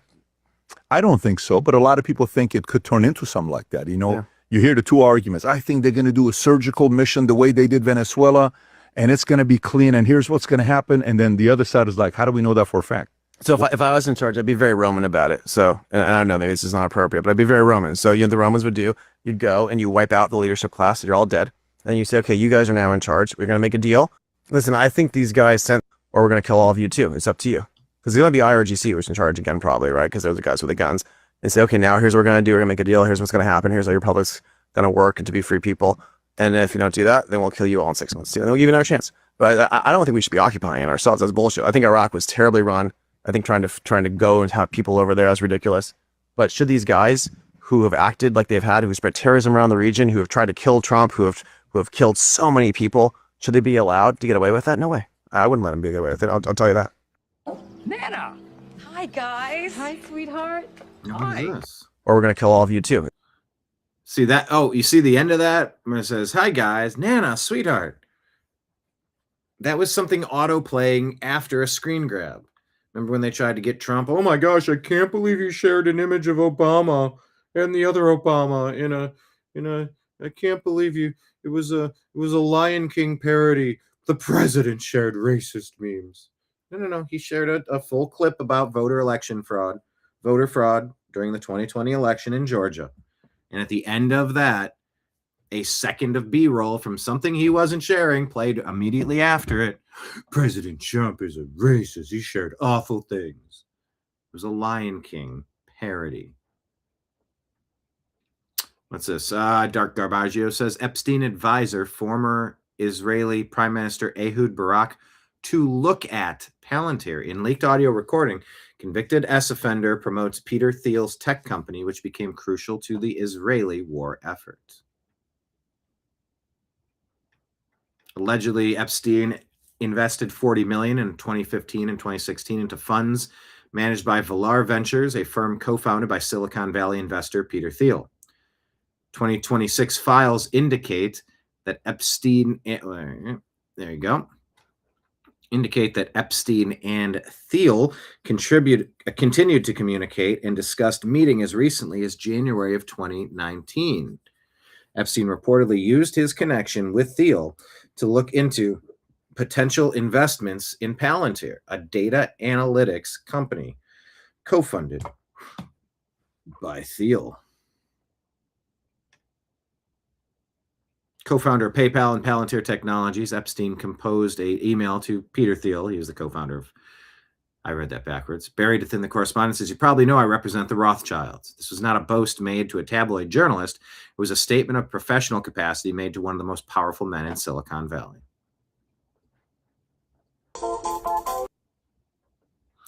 James Wood says, this is why I'm done.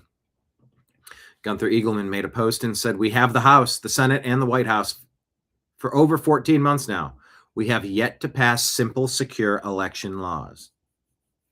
Mike Johnson, John Thune, what in holy hell are you guys doing? Rather, why are you not doing what you're not doing? Rogue Republican says the GOP Senate is loyal to Mitch McConnell and the Bush establishment. not the American people. The Republicans gained power for the first time since the 50s in 1994, but instead of seizing the opportunity and making leftists irrelevant, they united with them in a strange way to help destroy America from the inside. This is a good comment from Rogue Republican. The Uniparty. Outside of tax cuts, Republicans are just slower progressives. The GOP platform should be to undo every form of liberalism, but they won't do it. It's infuriating, people.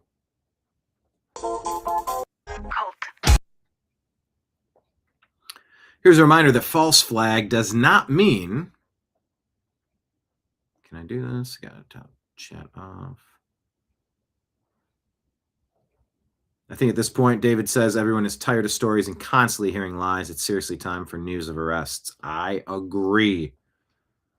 We are simpatico on this, 100%. Graffinati says false flag does not mean a false killing. It means real killing with a false narrative. Don't forget that.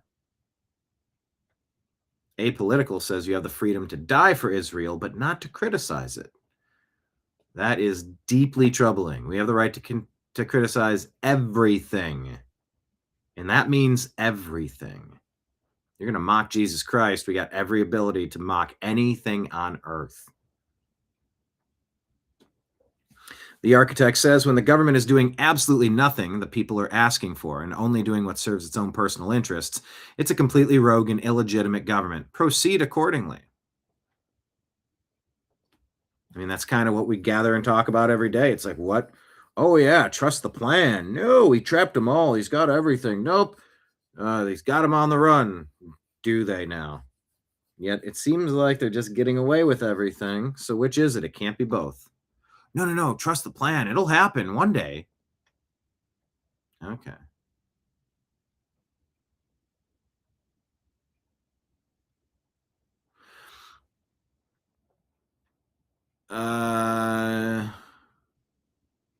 Why is this flying upside down? Too much 1984, not enough 1776. Ron Filipowski says, hey, a year ago, we were supposed to be getting $2,000 rebate checks. That would come in handy, right? Doge was going to find $2 trillion in waste to balance the budget. We're going to pay no income taxes because tariffs would pay for everything. Gas and home electric bills would be cut in half, and no new wars. What a difference a year makes. I know crime is a social construct because the government can kill almost 200 civilians at an elementary school with impunity, but you can go to jail if you don't pay for them to do it. Has it been determined for certain if that was a U.S. weapon? I've read varying reports that have varying conclusions on that.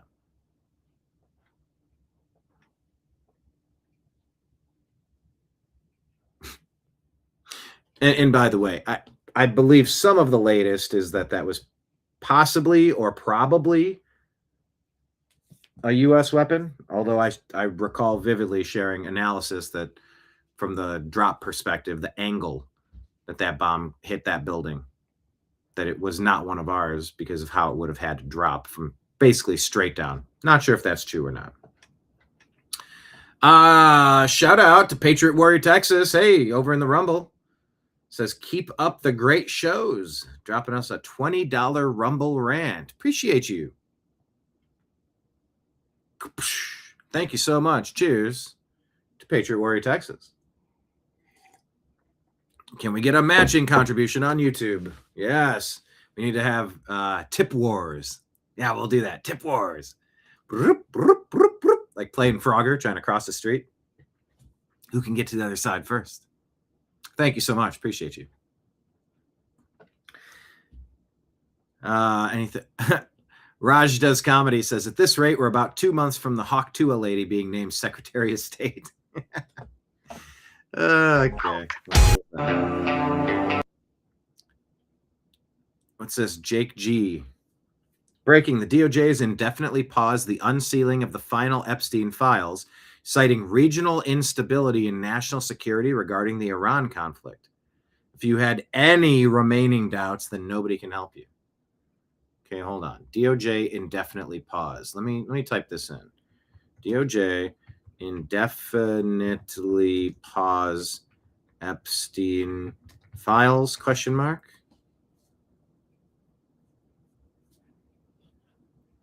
No.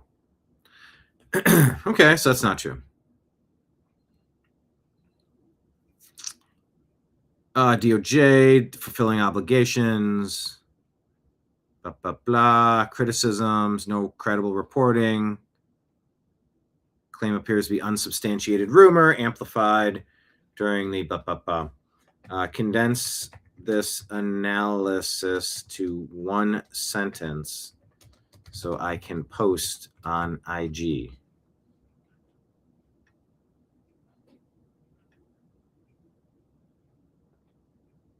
Okay.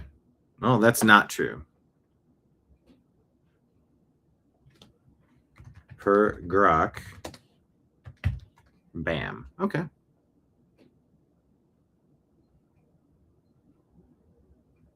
You're all going to die of weird cancers, says Calvin, but at least Palantir will be able to find the anti-Semites and kill them with autonomous drone strikes quickly.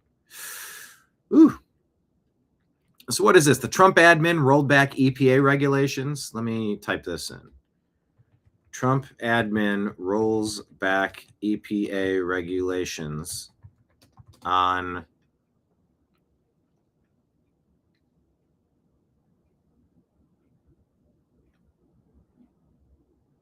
power plant toxins.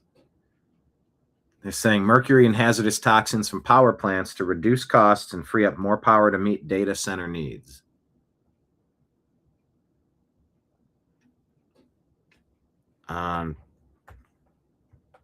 Mercury and toxins at power plants to meet data center needs? ?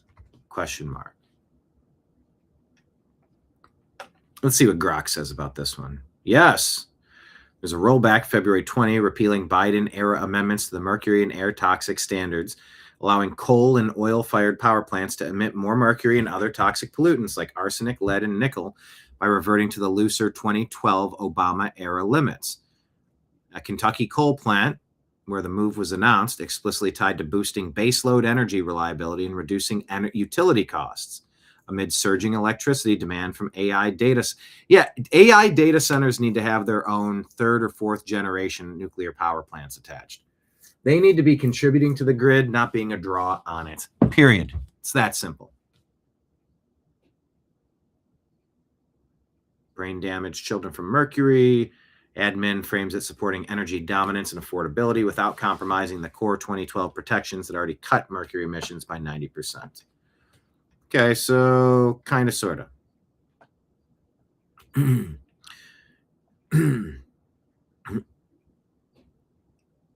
All these comments. Mary and David, arrest. Arrests? What are those? Arrest? Give it a rest. If they don't make arrests, America's done. Kenna says, I think arrests are coming, but I'm so tired of waiting. I know, every day I keep waiting. Just announce it already. Let's get on with it. Let's see the perp walk.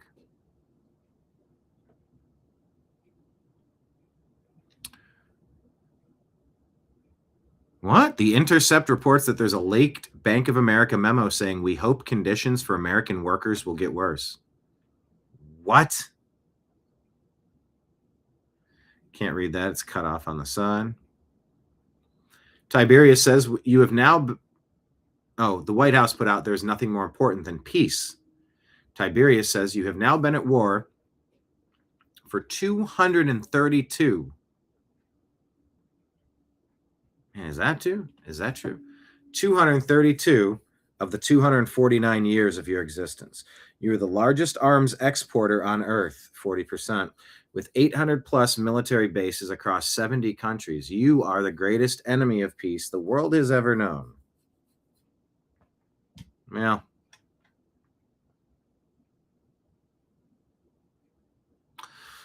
yeah, Brianna, I better not hear anyone say trust the experts again when the experts were sending around torture videos and sleeping with and consuming children.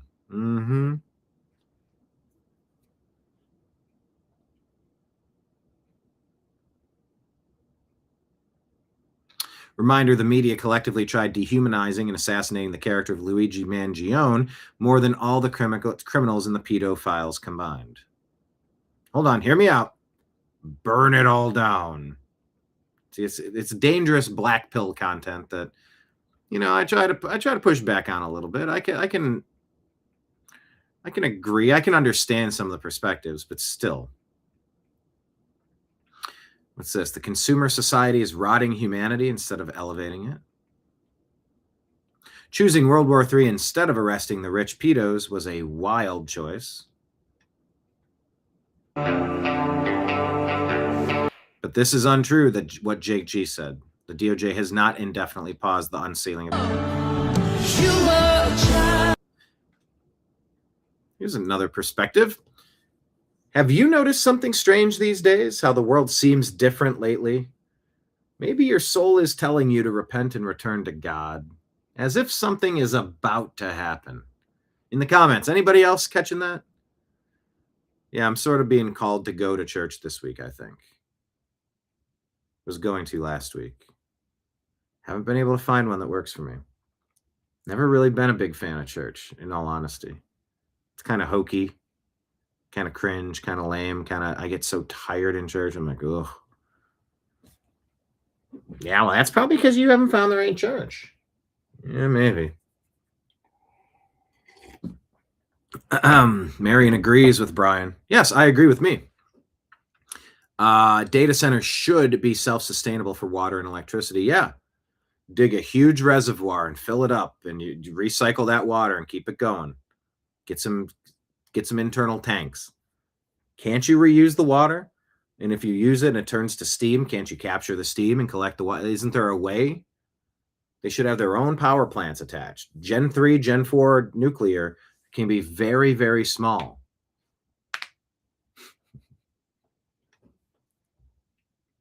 Kenneth goes to churches for the chicken. Waka, waka, waka. David, like I said, arrests are not, if arrests are not made, people will not continue with this garbage anymore. I am calling for these arrests as well. 100% true. But yeah, I've noticed strange things happening. I feel my soul telling me to repent and return to God as if something is about to happen. I feel that. I have spoken about this before, but I do have... Theo Vaughn has uncomfort about America's relationship with Israel. Let's hear him out. I have spoken about this before. And by the way, in some regards, it's not like we should be going to the comedians for wisdom and discernment per se, but also, yeah, I'm all in. I'm all in. David says, supposedly between the 16th of March and the 24th of March, beware the Ides of March. Has that passed? Yeah, that was 3 days ago. David, between 16th and 24th of March, supposedly the time period for Christ to return. Super Bear, true story. When I was very young, Super Bear, you're still very young. Enjoy it. I know it feels like, oh, I can't wait to grow up. Yeah. Just enjoy it. Enjoy youth. True story. When I was very young, I went to church with my grandma, and there was a substitute pastor. After he had the kids share their names, he duct taped our mouths shut so we didn't talk and interrupt him. He was fired very shortly after. Yeah, maybe not the best move. Also, have you ever been around a bunch of very young kids that won't shut the hell up? I'm not saying, I'm just saying. That is wild, though. What denomination of church was that? Catholic. They like silencing little boys. Was it Catholic? You don't have to tell me, but wink if it was Catholic.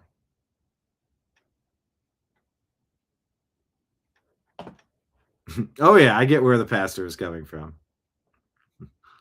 No, it's not what the duck. It's what the duct. It's for duct. I know some companies literally show ducks now, but it's duct for duct work. I know. What the duck? All right, keep it going. Theo Vaughn. before, but I do have a lot of uncomfort about America's relationship with Israel, the Israeli political leaders. That's what I mean. I believe that group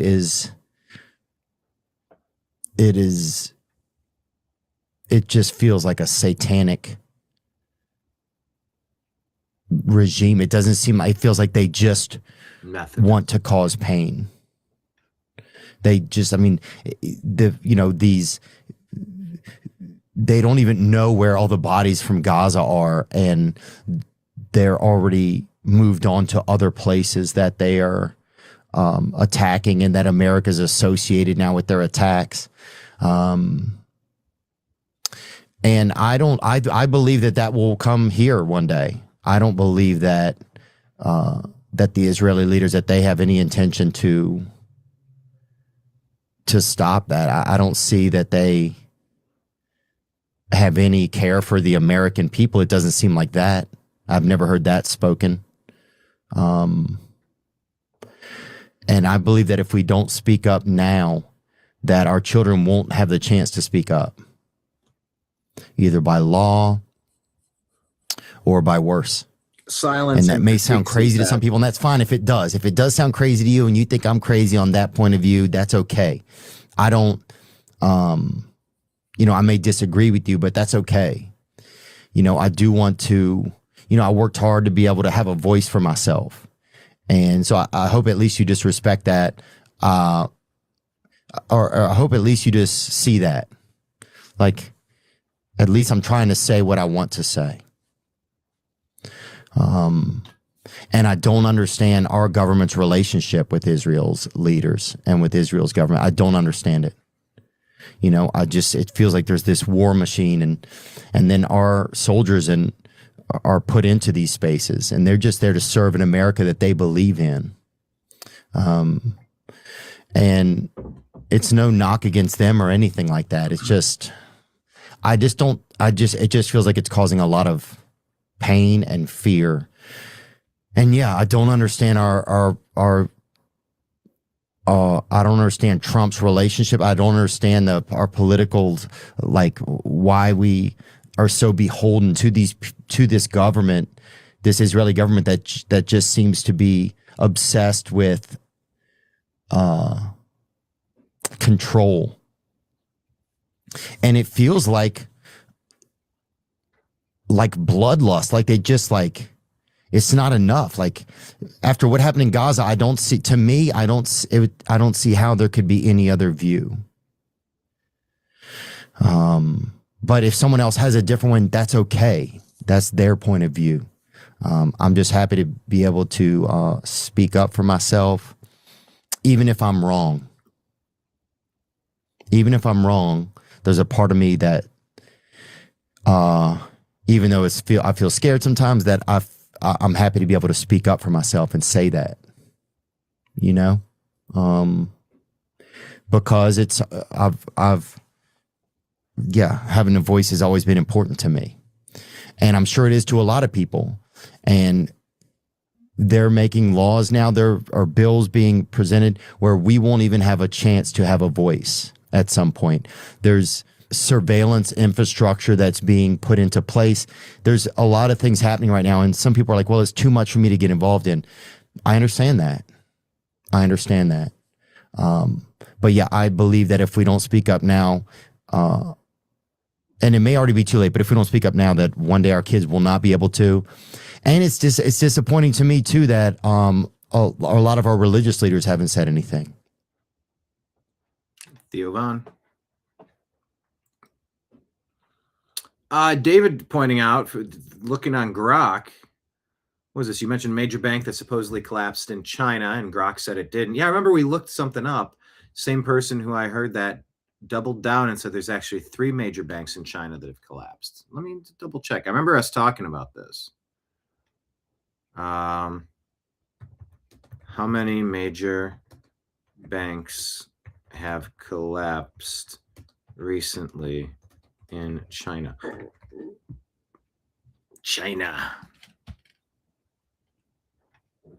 No major banks such as the big 4 state-owned: ICBC, Bank of China, Agricultural Bank of China or Construction Bank of China have collapsed recently. They face significant stress from property sector bad debts, slowing growth, high non-performing loans, leading to accelerated consolidation. At least 350 small and rural bank licenses were canceled or merged in 2025, up from 198. They'll almost double, or 1.5 in 24. Hundreds more institutions absorbed and deregistered rather than outright failing in a disorderly way, often state orchestrated to contain risks in the $8 trillion small banking segment.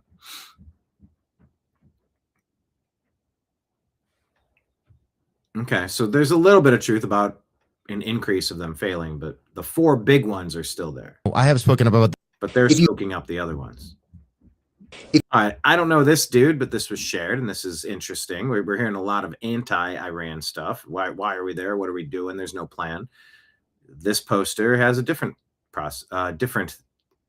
analysis. If you think the Iran war was reckless, unplanned, and so far unsuccessful, Lee Trink, not familiar with him. Give me 2 minutes and I'll change your mind. I'll listen. Legacy media and the horseshoe right are doing everything they can to confuse you about the Iran war. What is the horseshoe right? They tell you there wasn't a plan. They tell you there aren't any goals. And they tell you there weren't any reasons. Let's start with the lie that there was no preparation. The American administration spent months negotiating with the Islamic regime with no success. The point of no return came when the regime's lead negotiator announced that Iran possessed 460 kilograms of 60% enriched uranium. Okay, pause on all those kilograms of 60% enriched uranium. The horseshoe right is a term used in recent U.S. political discourse. Light beer, dark money. What's up? Ben Shapiro and other podcasts describing a segment of the right wing that bends toward far left-like positions or tactics, often isolationist, anti-interventionist, conspiracy-prone, or grievance-focused, mirroring the horseshoe theory where political extremes curve back toward each other. Yeah, I just like the circle. If you like, it's the face of a clock. You got 12 noon, high noon, or midnight, and you got 6 o'clock somewhere. And if you go to the right, you find your extremes at 3 and 9. But if you keep going a little bit, you're going to cross each other at 6 o'clock. I don't know why the horseshoe needs to happen. I keep hearing it. But Shapiro is slandering Tucker Carlson, Candace Owens, Megyn Kelly with that around Iran, Ukraine, foreign affairs. With people on the right who are seen as aligning with anti-establishment or anti-interventionist views that overlap with far-left critiques of U.S. foreign policy. Victimhood narratives flip to favor certain groups like white Christians. What? Yeah, the white Christians have been absolutely under attack in America for decades now. Why are you calling that a victimhood narrative? Is that coming from Ben Shapiro? If so, he can fuck right off. Or undermining mainstream conservative hawkishness, essentially the right-wing equivalent of the far left end in the horseshoe model where extremes meet in authoritarian tendencies, populism, or distrust of elites and centrists. It's a pejorative term from center, kind of like Goy. It's a pejorative term from center-right critics arguing these elements unwittingly aid adversaries like Iran or share worldview roots with the left despite ideological differences. This is kind of 222. Cheers. To put that in perspective, civilian nuclear usage requires only 3%. 60% enrichment is a short sprint to weapons-grade nuclear material. The regime was also busy transferring their program deep underground, potentially shielding it from airstrikes. And at the same time, the military planning was underway. The administration began to set the table. The Abraham Lincoln Carrier Group was already in the Arabian Sea. They then waited for the Gerald Ford Carrier Group to get into position, and then the final linchpin. Israeli intelligence discovered the Islamic regime's leadership, including Ayatollah Khamenei, were about to hold a meeting in a location susceptible to a strike. So the die was cast. Now, what about the goals? 1. What's he wearing? Is that a Star of David?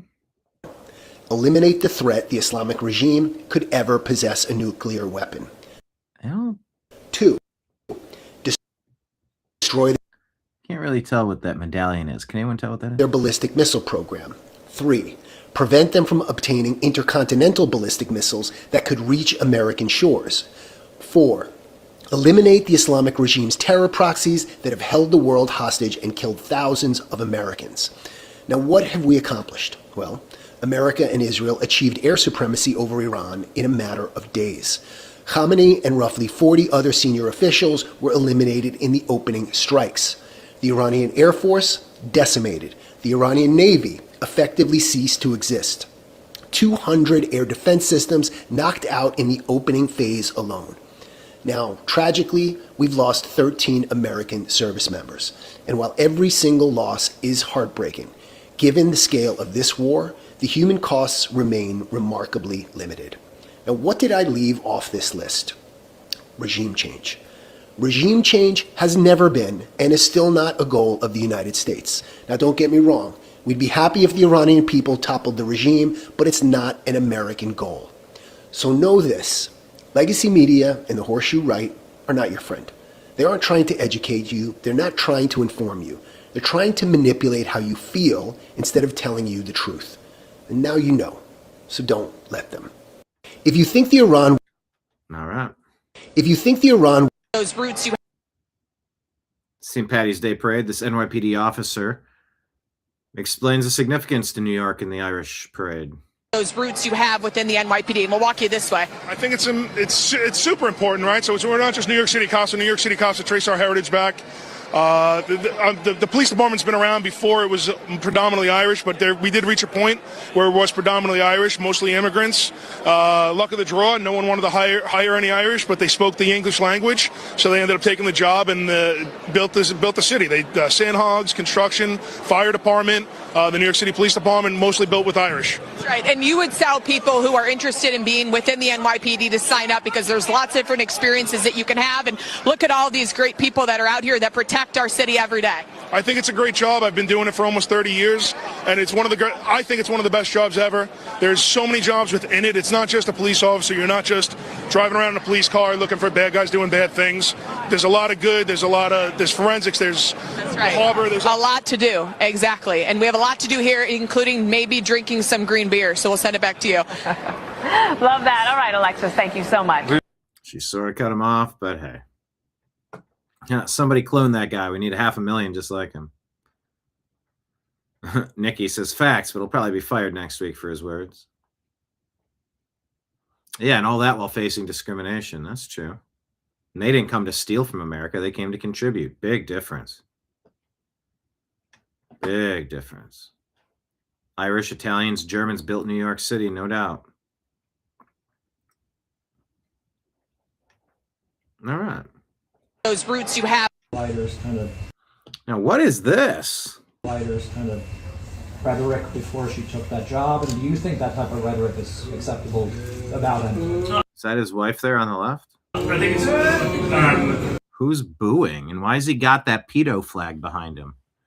Isn't that the one, the pink and the blue, or about what is that called? Plus. Hang on, let me ask Grok. What is the plus in Bluetooth plus? And the flag with the pink and white and blue. Is that okay? Why is he standing in front of that flag?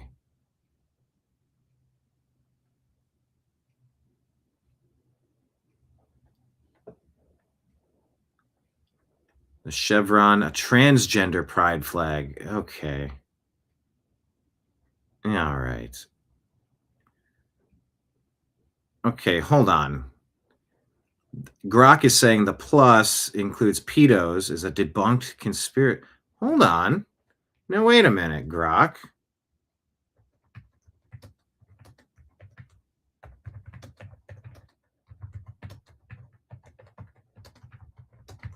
In a terrible attempt to normalize kid abuse.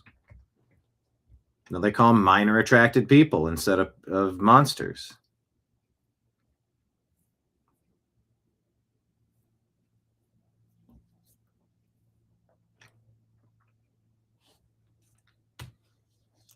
Maps. Oh, geez. The term map is not endorsed by mainstream LG, etc. organizations.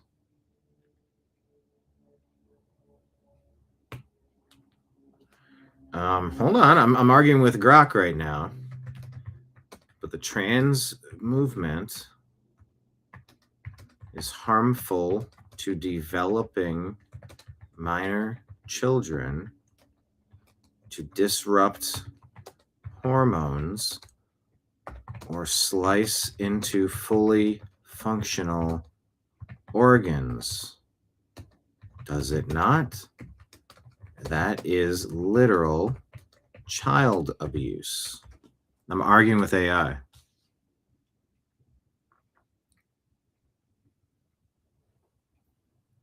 So if that flag is for the trans movement, that is harmful to kids. Is it particularly MAPS, minor attracted people? Maybe not, according to Grok. But trans is trying to disrupt hormones and slice into fully functional organs. That's literal child abuse. Yes, puberty blockers, cross-sex hormones, surgery on minors, advocated by parts of the transgender movement, disrupt healthy puberty and irreversibly alter fully functional developing organs and bodies in ways that carry significant documented risks with very weak evidence of long-term benefits.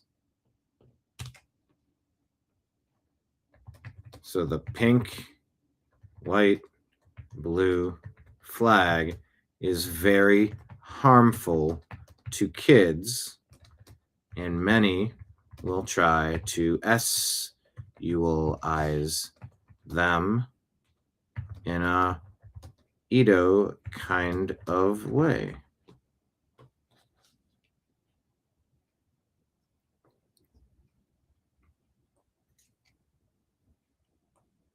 Now, Grok is arguing here it's not very harmful to kids. Okay, they're definitely pushing back on the maps. But they did say that it's very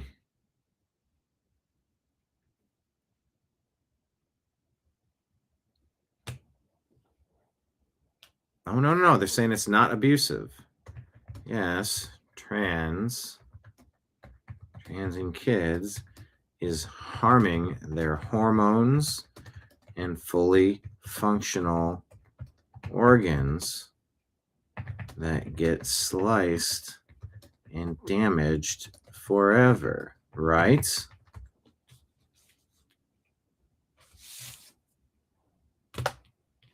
And Grok is pushing back kind of hard on this one. Searching the web. Yes, gender-affirming medical interventions for minors, such as puberty blockers, cross-sex hormones, surgeries, cause irreversible harm by disrupting natural hormone production and development, halting bone and brain and fertility growth, leading to sterility, cardiovascular issues, and bone loss, and surgically altering or removing healthy, fully functional organs like breasts or genitals with lifelong consequences, as evidenced by systematic reviews and policy shifts. While some medical groups defend these as potentially beneficial for mental health in select cases, major reports in organizations like the American Society for Plastic Surgeons now highlight weak evidence for long-term benefits outweighing these risks, leading to restrictions or delays until adulthood in the U.S. and Europe. All right. Why does he stand in front of the flag that harms kids? I think that rhetoric is patently unacceptable. I think it's reprehensible. And as is common for freelance illustrators, the First Lady was commissioned to illustrate an excerpt of... His wife was commissioned to illustrate an excerpt. A book by a third party. Of a book by a third party. She's never engaged with or met with the author, nor had she seen the tweets that you're referring to. Never met the author and doesn't know what tweets. And we stand in our administration, and I can tell you our administration, which is separate from the First Lady, as she doesn't have a role within it, against bigotry of all forms. And we do so unflinchingly because every single New Yorker deserves a place that they can call home without having to be wary of being their full self when they do so.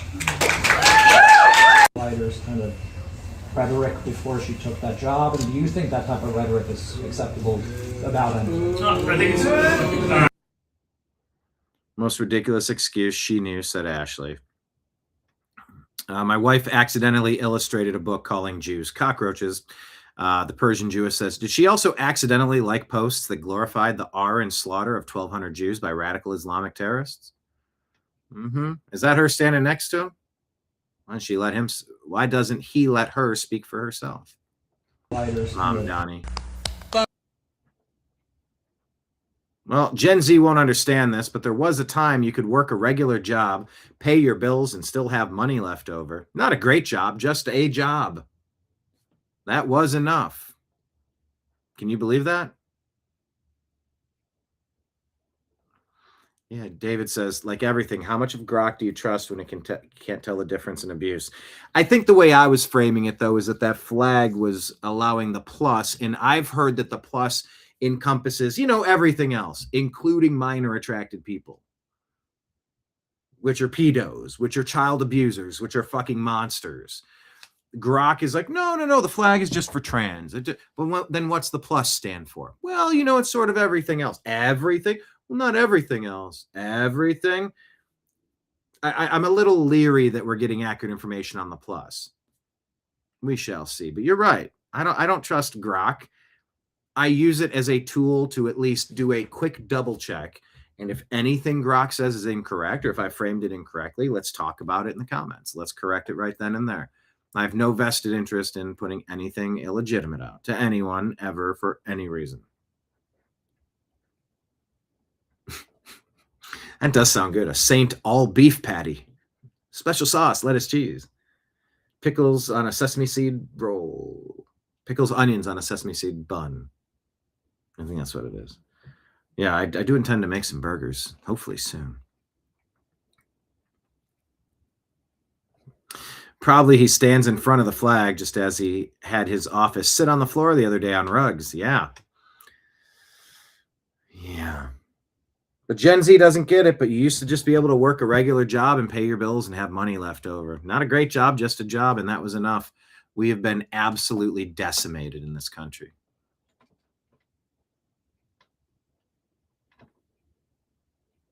I like his seething rage and his tics.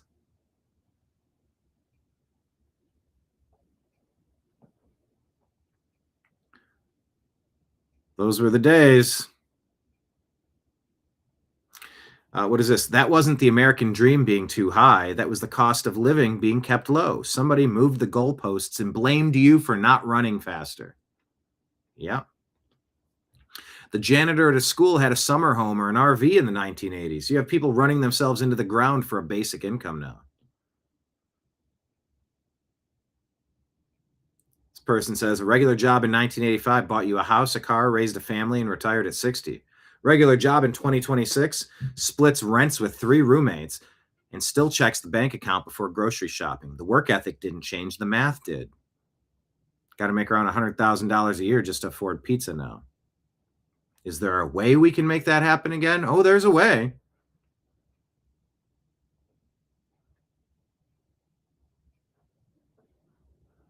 A lot of comments that mass deportations can bring this back.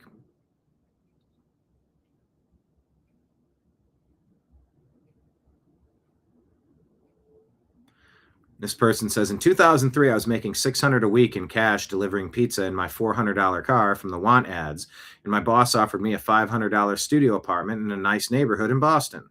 The next generation can't even comprehend what was taken from them.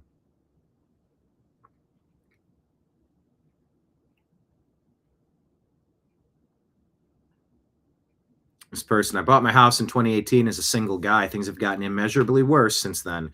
Inflation, housing, government spending wise. I've listened to boomers tell my nephews, oh, you just have to work hard. They have no idea how bad things got, how fast for the working middle class in the Biden years, nor do they understand how DEI, et cetera, is completely screwing over millions of young men entering the workforce. Petey says, I make the most money I've ever made in my life, and I have almost nothing left over to enjoy it. 10 years ago, I made half of what I do now and somehow had more disposable income than I could imagine right now. It's insane. Yeah, deport 50 million people. End all immigration for like 5 years and watch salaries skyrocket. Shut down the Federal Reserve and kick out the Rothschild banking system and end usury. Nixon took us off the gold standard in 71. Banks collapsed in 08. They should have been allowed to fail. I was screaming that. Government should have stepped in to protect our deposits, not the bankers. COVID wrecked a whole ton. And then immigration. And should we criminalize lobbying? Hey.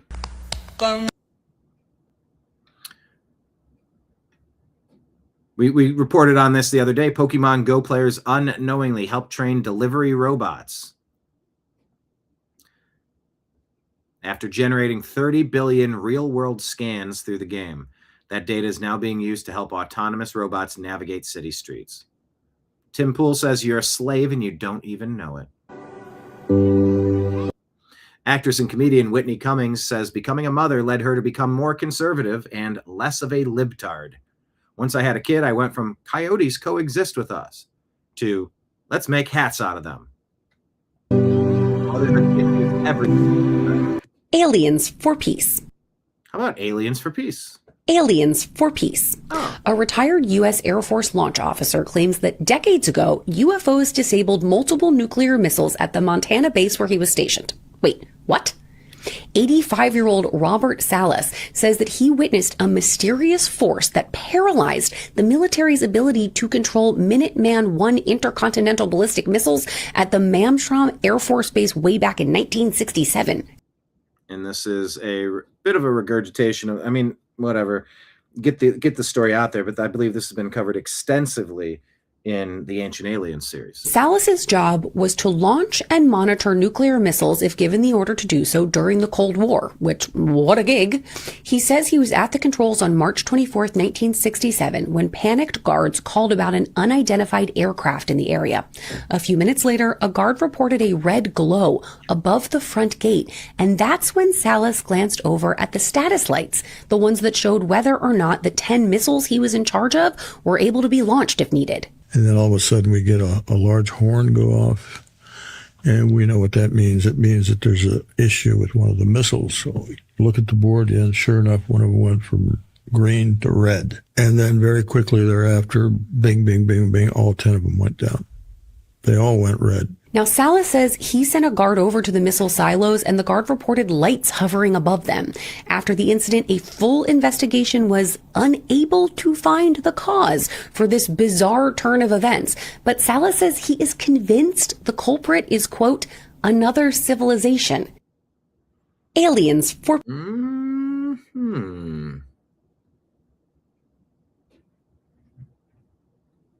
Well, well, well, well, what do you know? Another civilization.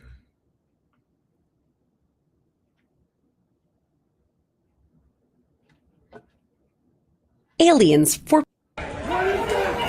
Oh, remember that bomber in New York? Remember that story? They just didn't work. They definitely intended to a bunch of people. Here's the hero officers tackling the attempted NYC bomber in a dramatic fashion. Watch this. Bomb!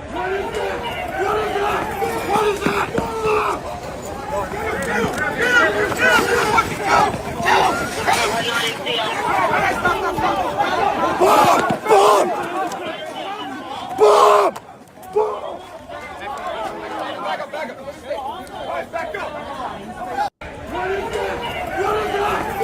Back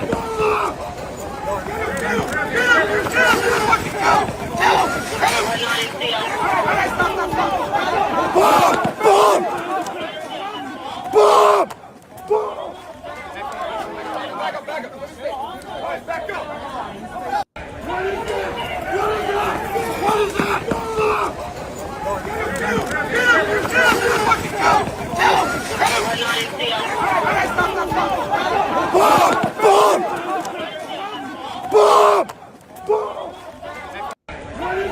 Nice talk. Here's an interesting thought. Speaking of aliens. The aliens will be here soon. Do you know what happens when lies can no longer be told? What happens when lies can no longer be told? Lake Leon asked Grok what the percentage of getting everything correct when asked. Grok estimated 82 to 90% first try correctness in production use right now in March of 2026.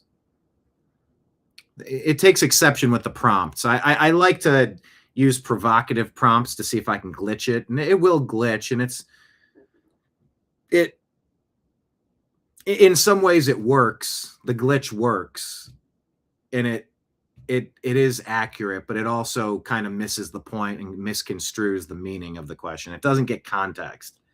It gets hung up on technicalities while it misses the direction. Excuse me, the directionality of the prompt being correct. So what happens when lies can no longer be told, says this lady. Mary is an alien. When century-old systems explode, one little man on the internet turns into an army of seekers. One little island becomes an obsession of thought. The aliens will be here soon.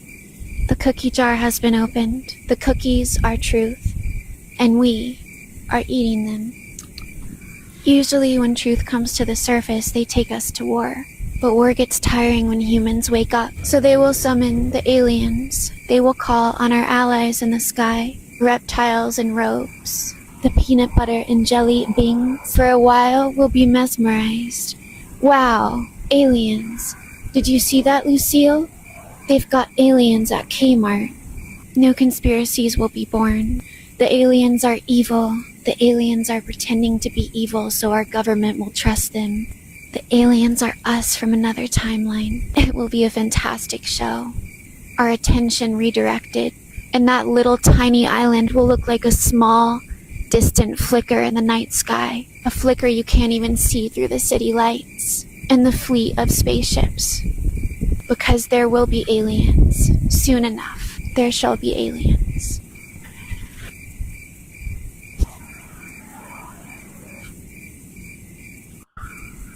Project Bluebeam alert. That was a nice form tackle. Exactly, David. I put in the comments, can this guy play middle linebacker for the Cleveland Browns? Asking for a friend. It would team really nicely with Carson Schwessinger. I know. I still like my sports ball. The alien Are Christian? Okay. A lot of people ask this question. Project Bluebeam, you're aware, right? That the powers that be could fake a return of Muhammad or a return of Jesus Christ and try to trick you. Better pray for discernment. But here's this question. Are Christians obligated to support Israel? Are Christians obligated to support the nation of Israel because they're God's chosen people? Let's take a look at what Scripture says about who God's chosen people actually are. Galatians 3:7 says, "Therefore know that only those who are of faith are sons of Abraham. And if you are Christ's, then you are Abraham's offspring and heirs according to the promise. For you are all sons of God through faith in Jesus Christ." Paul explains further in Romans 9:6-8 that not everyone descended from the nation of Israel or of the true Israel of God. So according to the Bible, God's chosen people are not defined by ethnicity or nationality. They are defined by those who have faith in Jesus Christ. Therefore, Christians are not obligated to support a nation just because they claim they are God's chosen people, because the true people of God are those of faith in Christ. Jesus says, "You will know them by their fruits." And if there's a group of people, There's music. our Lord Jesus If there's a group of people that are blaspheming our Lord Jesus Christ, Scripture makes it very clear that those are not God's chosen people. The music got too loud. I had to mute it.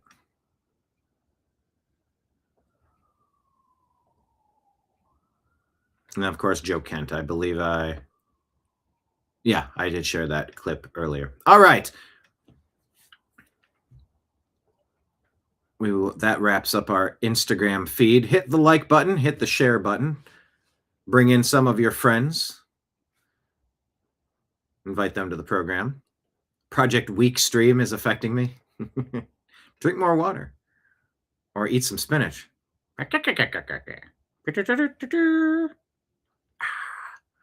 I was at that chiropractor. Kind of assessing what I got going on, like looking at the back, and kind of stops up here and is like, what in the world? This is different. What do you have going on up here? I'm like, oh, I was doing that exercise where you do this and it builds these up. It's like, oh, okay, that explains. Yeah, these things, it's like a Snapple. Yeah. Like the cap pops. These muscles pop. They're good muscles. You can go light weights, like 2.5 or 5, or I think I'm at 10 or 15 now, or 12.5. It just kind of depends. You just kind of out and like this. The first couple hundred times you do them, you could probably just use your arms. You're like, oh, geez, that is aggressive. Oh, and it's right here. It goes. So as I did that, I'm like, ooh, I can feel those. Project Week stream. Eat your spinach. David says the Jews don't believe in Yeshua and God's chosen people are us. All right. Please consider following us on Patreon. It is pinned right here at the top of our X account. Everyone, please take a second. If you're not following us on Patreon, take 60 seconds. Create an account or just go there and enter your email, whatever it asks for you. Sign up for our free account. Even having free subscribers will help us on our Patreon. Of course, the paid subscribers are helpful as well. What's up, Nick? I don't know. Do you have a link to the video you want me to watch? I don't know what you're saying yesterday from Monday that Trump was on drugs and craziness all day long. I'm not entirely certain which videos you're talking about, but if you always join as we're signing off now. Yes, every time we see you, Nick, we're like, ah, damn it, Nick's back. We're done. We're done. Time to close it off. Nothing to see here. And thanks for watching. We'll see you on the other side on the TNAM Daily Show. No, I'm just kidding. No, we start live at noon, so you got to wrap up earlier if you want to hit us at noon. But if you if you have a link to something that you found particularly crazy from Trump and ask me if he's on drugs, tag us right here on there you go, on that one at American_media_, and I will take a look. I don't know. I didn't see what you're talking about, but I will take a look and I'll give you my perspective. Thomas Massey is asked, here, let's just watch about the Epstein list. It's that simple. Why do you think he is working so hard not to get them released? Why do you think President Trump is working so hard to not get the full Epstein files released? Asked Thomas Massey. So many months. What do you think the real reason is? These files implicate billionaires and friends of his and political donors that he's trying to protect. And Epstein also had close ties to our own intelligence agencies and Israel's intelligence agencies. That's why there's so much effort in trying to stop this. And I do believe they'll try to stop it somewhere else. And that's going to backfire on them too. So the president. It's that simple. Why do you think he is? We shall see. Matthew says Rand Paul and Thomas Massey are the best people we have in D.C. Of course, there's our live feed. You can all watch it on X, by the way, just so you know. See, look at that. Those are two, Nick, those are two comments and two articles that might hit you with your libertarian leanings. I'm not all neocon or Republican or MAGA. I appreciate all valid ranges of political thought, from libertarian to conservative to Republican to MAGA. Not Democrat Party, not communist, socialist, Marxist, but all valid. I have a wide variety of opinions that I will discuss. All right. Matt Van Swol says, breaking, North Carolina Senator Thom Tillis. Who spells Tom with a silent H, by the way?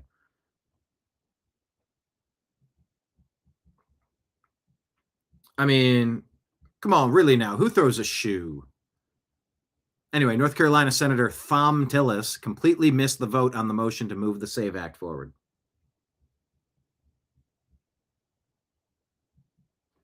Tom Tillis. What a bum. This is super important. And he just shit the bed. Boo to him. Absolutely unbelievable. Didn't even show up. I am, yes, you or no, says they despise everything you find important and they seek to humiliate you. Oh, really now? Daily Mail reports that Shakespeare's birthplace to be decolonized over fears his success benefits the ideology of white European supremacy. What the hell has happened to Europe? Every day there's another stupid story out of Europe.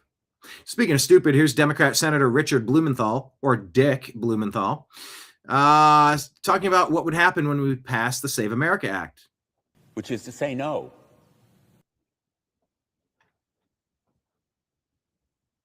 Might it pause? Hold on. No. To a bill that so fundamentally verifies qualifications. And far-reachingly would. Far-reachingly? What the fuck does that? Far-reachingly? Reachingly? Is reachingly a word? Fundamentally and far-reachingly would undermine, in fact, destroy our democracy. It may sound like an exaggeration, but it is the truth, which is to say no. No, far-reachingly is not a standard recognized word in English. That so diction. Fundamentally and far-reachingly would undermine, in fact, I'm going to destroy reply with that because this guy is just moronic. When did I retweet this? Here, I'll quote it. There we go. What a moron. All right, this is why you never vote Democrat anywhere ever. For Democrat J.B. Pritzker reveals the Democrats' plan for Project 2029. Never vote Democrat anywhere ever. What is a Project 2029? Now, hold on. I already had the volume up. Why do I have to keep turning the volume up? I never turned it down. This should be a master control switch. He said master. Yeah, a master control switch for the volume across X as I'm scrolling it. Why do I have to keep doing this video by video? Whatever. I just get so frustrated with the user experience. I should be the one designing these because the frustrations of a YouTube, like on Instagram, I'll be playing a clip from an interview and it's split up by 60-second clips. Just put it all together. Don't replay the same clip over where I got to quickly catch it and identify what was the first word that they used. Sometimes it blends and you go, wait, didn't they just say that? Are they saying it again for the first time? Just play it as one video or automatically roll it to the next one. Anyway, I digress. What are you saying? This is why you don't vote Democrat anywhere ever. J.B. Pritzker. What does a Project 2029 agenda look like for you? I don't think you can speak of it in shorthand, but I'll just say a couple of things that I think are absolutely necessary. One is we've got to restore the rule of law, and that means shut up. Dude is dropping a lot of weight, it looks like. Holding people accountable who've broken the law. I'm talking about in this administration, when we get a new one, the people in this administration who've broken the law and federal agents who've broken the law need to be held accountable. And that means criminally prosecuted. Criminally prosecuted, civilly prosecuted, whatever it is that we can do. They're hunting Trump supporters again. Fuck these people. Right? It may be that you can't criminally prosecute somebody, but that you can go after them civilly. What is fuck off? You can have plenty of beef with MAGA, plenty of beef with Republicans, but you have to stop and destroy the Democrat Party first. God, they're fucking terrorists. Can't stand them. They're telling you exactly what they're going to be doing. Here's Jenk saying it's very curious that all the groups who organized protests against Trump earlier have not organized a single protest over this very unpopular Iran war. Most of these so-called left-wing groups are actually controlled by Democratic leadership who are obviously in favor of this war, he says. Huh. Interesting. Sarah Fields point out Joe Kent was a registered Democrat until 2021. We talked about. He was a libertarian from 2012 to 2019. Speaking of libertarians, David in the comments says, I'm still not sure if that's really the same Thomas Massey. He seems to be changing again. Yeah, seriously, the governor of Illinois looks like he lost 100 pounds. Probably the Ozempic diet. But yeah, Joe Kent said Iran has been after Trump since January 2020 after he ordered the targeted killing of the terrorist Qasem Soleimani. It's not a new threat. The Secret Service consistently failing to secure Trump is new. Then he resigns because in good conscience, he can't support the ongoing war. Iran poses no imminent threat to our nation. So Iran has been an imminent threat to kill President Trump since January 2020, but also Iran is no imminent threat. This guy's talking out of both sides of his fucking mouth, and he's being hailed as a hero. Beware of this guy. I got some serious qualms, questions, concerns about this dude, this Joe Kent. Was he they said he was a part of the Signal chat. I think I have a story in the stack about it. I don't know yet. I don't claim to be a Joe Kent expert. And look, anybody has the right, the absolute right to decide, I don't want to be a part of, I don't want to work this job anymore. I want to go a different direction. That's fine. That's fine. But if you're going to add on all of your theories about why things are happening, well, you know, there is a level of grandstanding. So I've got suspicions about this guy. Jack Tron here says, remember back last year when that whole Signal Gate thing happened? According to CBS News, according to this post, Mr. Trump tapped former Green Beret Joe Kent to lead the National Counterterrorism Center, and Kent's name appears in the Signal chat, Signal Gate. In the chat, Gabbard designated Kent to be the point of contact for her office of the Director of National Intelligence. Interesting. An anti-Trump journalist from The Atlantic somehow got inside that Signal chat, talking about how the attacks on the Houthis and the Democrats demanded Pete Hegseth resign over it. Guess who was in that chat? Joe Kent. Maybe telling, maybe not. Maybe so, maybe not. Now, this is interesting. TPUSA Arkansas chapter, disaffiliation. 1 week after Erica Kirk visits. Check this out. Turning Point USA chapter at the University of Arkansas announcing it is rebranding and disaffiliating with the national group. The chapter's president said in a statement posted on social media, the executive board had become concerned with the direction of the national group. Says the chapter will now be rebranding to Young American Revival, focusing on advocating for Christian conservative values. Comes a week after Turning Point's CEO, Erica Kirk, paid a visit to Arkansas. That's not Erica Kirk. Isn't that Sarah Huckabee? Governor Sanders signed a proclamation endorsing TPUSA chapters in schools statewide. Wow.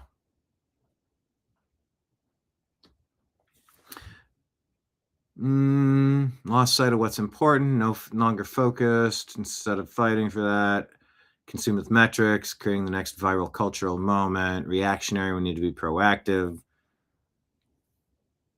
Generally put off by how Charlie Kirk has been used by TPUSA since his assassination. Statements like Charlie would have said and Charlie would have wanted have felt in many instances disingenuous and manipulative. A lot of people have said that. It's kind of cringe. Kind of cringe. John Stossel reports a police department agreed to pay $3 million after black applicants did worse on their hiring test. This is ridiculous. Then why do they settle? Because of a woke idea that's rewritten America's standards. It's a 5-minute clip worth watching. Discrimination settlement. That sounds crazy, but it is happening. Benny Johnson reports only 2 Republican senators did not vote to open debate on the Save America Act. Lisa Murkowski, who voted against it, and Thom Tillis, who didn't even bother to effing show up. We said these 2 must be impeached and removed immediately. The future of America is at stake, and these 2 don't seem to care. Shame on Lisa Murkowski and Thom Tillis. Shame indeed.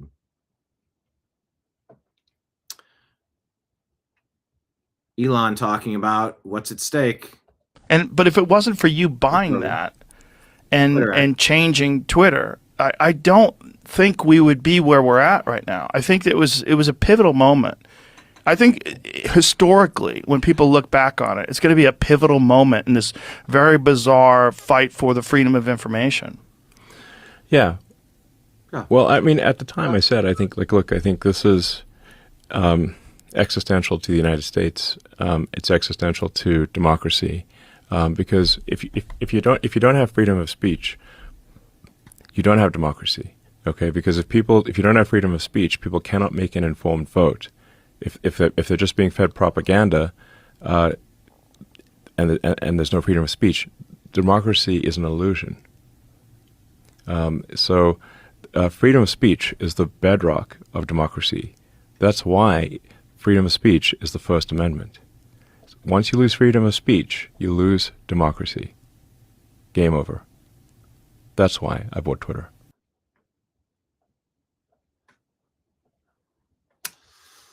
Yeah, I'm very glad that he did.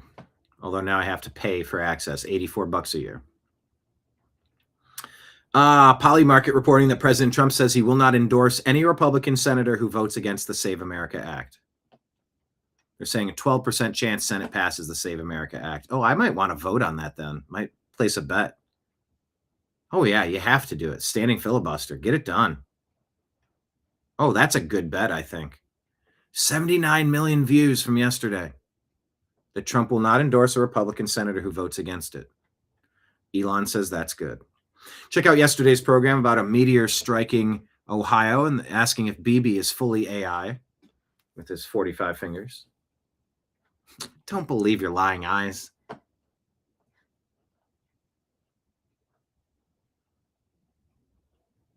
This is a throwback to when Joe Kent says, "Thank you, President Trump. It's an honor to serve our nation again. Time to keep our nation safe and strong," until he disagrees.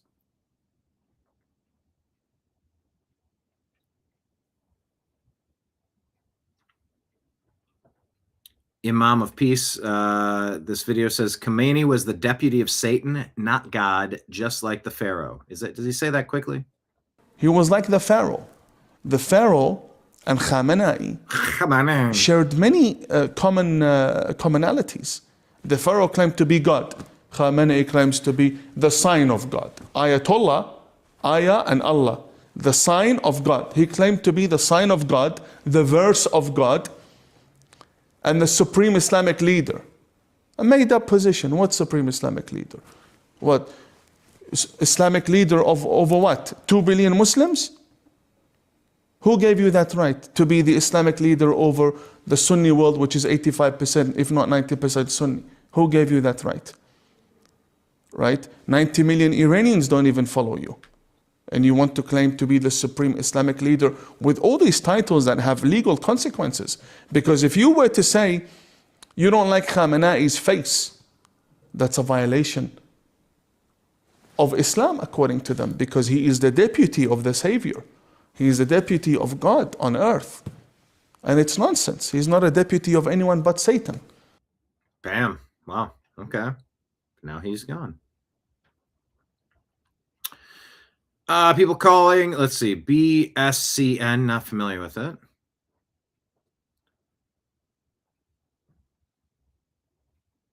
"60-day White House waiver of the 1920 Jones Act that was enacted today, addressing energy shortages from the U.S.-Israel-Iran war, which has driven U.S. crude prices to $98 a barrel and gasoline to $3.84 a gallon." Accompanied by a looping meme video featuring Donald Trump. So now the long-standing U.S. shipping law that requires domestic cargo be transported on American-built and American-owned and American crewed vessels, that emergency measure is now open. Well, at a time where we're fighting an active war, when Department of Homeland Security is shut down, I don't know how much I would want foreign vessels and foreign crews fucking around at our ports. I don't know that this is a great idea at all. Actually, I sort of don't like it at all. So this guy, the Iraqi man who walks into a Texas elementary school armed with guns last week, has been already released from jail, according to Daily Wire. Rosie says 39-year-old Kyle Najim Chris, also known as Muhi Mohanad Najm, can I buy a couple of vowels, accused of entering a school dressed in tactical gear, armed with a taser and handgun, released on $75,000 bond. Yeah, you got to prosecute the prosecutors and the judges. This is fucking nuts. Sarah Adams says, "As I said the day he was caught, no one seems concerned that he's calling himself Chris Kyle in reverse. He is going to kill Americans. This doesn't take a damn rocket scientist. An Iraqi refugee using the name of one of our most famous snipers from the Iraqi war is a massive in-your-face red flag. Get him out of this country immediately. We're living among people with no awareness of how many others genuinely want us dead. I couldn't share this I would highlight this, I would bold this, I would share this 1,000 times. Lunacy.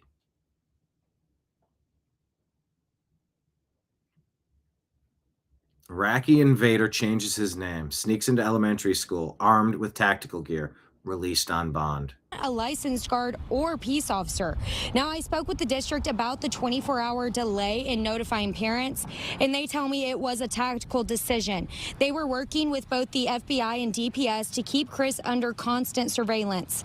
They say tipping off the public could have tipped off the suspect and jeopardized the arrest. The arrest did happen at his home just 4 minutes from the school. It's alleged this 39-year-old defendant entered an elementary school. This is unreal. No, you do not release a dangerous person like this. By the way, to any panicking or derpy Republican in name only who said, oh, you have a standing filibuster. I can't change the rules. No, the rules allow for it. And by the way, well, if we do it, then the Democrats will do it. Guess what? If it weren't for Joe Manchin and Kirsten Sinema, they would have done the exact same thing. Nancy Pelosi, in her own words, makes a big difference. It would take 2/3 in the Senate. You think the Democrats can get 2/3 in the Senate? No, it doesn't get 2/3.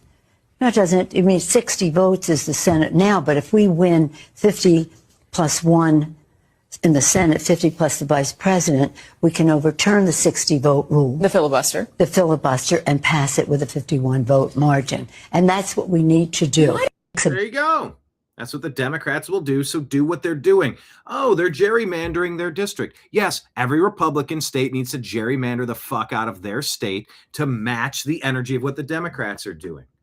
Well, I don't know. I don't think we should. They are doing it. They are burying you with the rigging of the system. They are burying you with all the illegal aliens that are being counted for congressional representation. They have artificially given big blue states and big blue cities that have overturned purple states that could go either way.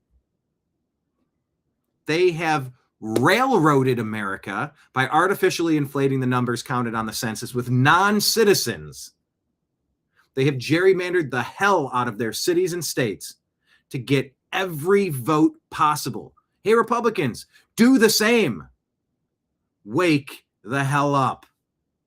Unless they're in bed together and they're actively sabotaging the Trump agenda, which is exactly what I believe they are doing. Capiche? Let's check in.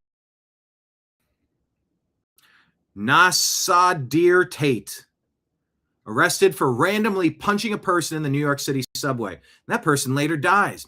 Tate is only being charged with a misdemeanor assault charge and has been already released from jail. So, once again, your reminder, flee blue cities, flee blue states. Violent bad guys are protected. You are abused. Rinse and repeat. Don't forget, Amy Curtis says they tried to put Daniel Penny in prison for years for subduing a crazy violent person on the subway. Nasir Tate punches a 55-year-old on the subway 2 days ago, and the man dies. He gets a misdemeanor ticket and gets a chance to get out and walk around.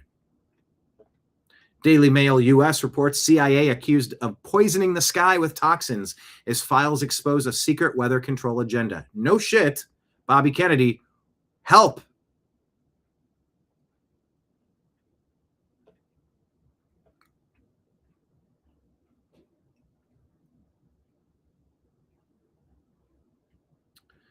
Joe Kent, what do we know about him? He resigned so publicly. Oh, he's a hero. He's standing up to Trump. Allegation that his decision was based on the influence of others, even foreign countries, is both insulting and laughable. Now, our own Aisha Hasni reporting that on background to a senior administration official says that Joe Kent was cut out of POTUS intelligence briefings months ago due to allegations of suspected leaks and that he has not been a part of any Iran planning discussions or briefings at all. But if he's been cut out of these things, why didn't they just fire him? Which sort of posed the disconnect. Or is this rewriting history? We can have various perspectives and various suspicions. Unanswered question. Addressed earlier this morning by the administration, saying that he wasn't privy to the classified information that indeed underscores and proves, provides the evidence that Iran was nuclear empowered or about to be. And final quick point that I've referenced Joe Kent's testimony on the Hill many times in 2025 of the 18,000 known terrorists that came through the southern border under the Biden administration's watch in the prior 4 years. We are still dealing with today, and we will get to that in just a moment. Actually, you know, Harris, he's also sitting there with Ireland. It's a close ally of the United States, and he called out Europe, and he called them out domestically. And he said, if you don't deal with it. That was a weird cut. It could have been clipped off 8 seconds earlier. Suspected of being a leaker, cut from President Trump's intelligence briefings months ago over suspected leaks. So did he quit, or was he quietly fired? And were they still investigating who he was communicating with to build out the network of who he was in cahoots with? We shall see. Maybe so, maybe not. I'm not ready to take a firm stance on it, but I got a hunch, and we'll see.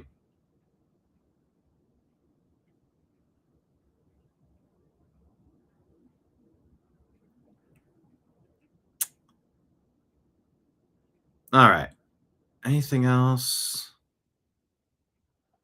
Don't make me post Mitch McConnell. This is crazy. I hate this guy. He says Joe Kent testified before the Senate 1 year ago that Iran and its terror proxies threatened U.S. service members in the Middle East. He said it would be an honor to return to the fight against terrorism, and he pledged to lead with integrity and accountability. The virulent anti-Semitism of his resignation letter. Stop with that phrase. Stop with that phrase. You're allowed to criticize the actions of a government. I don't even recognize that phrase. I don't any slur, essentially. Far-right extremist, far-right MAGA, dark MAGA, anti-Semite, anti-Islamophobic, transphobic, homophobic. Everything is a slur to say, well, you better go along with what we're saying, or else we're going to hurl a bad epithet at you. We're going to put a bad label on you. Stamp. How about fuck off? Far right. There's no such thing as far right, and I'm not going to acknowledge it. I will actually acknowledge it to point out the person who's typing it as a super biased source of information. I think I shared the Rob Schneider clip with Adam Carolla. If I didn't, let me just pull it up now, since we're talking about this. Is exactly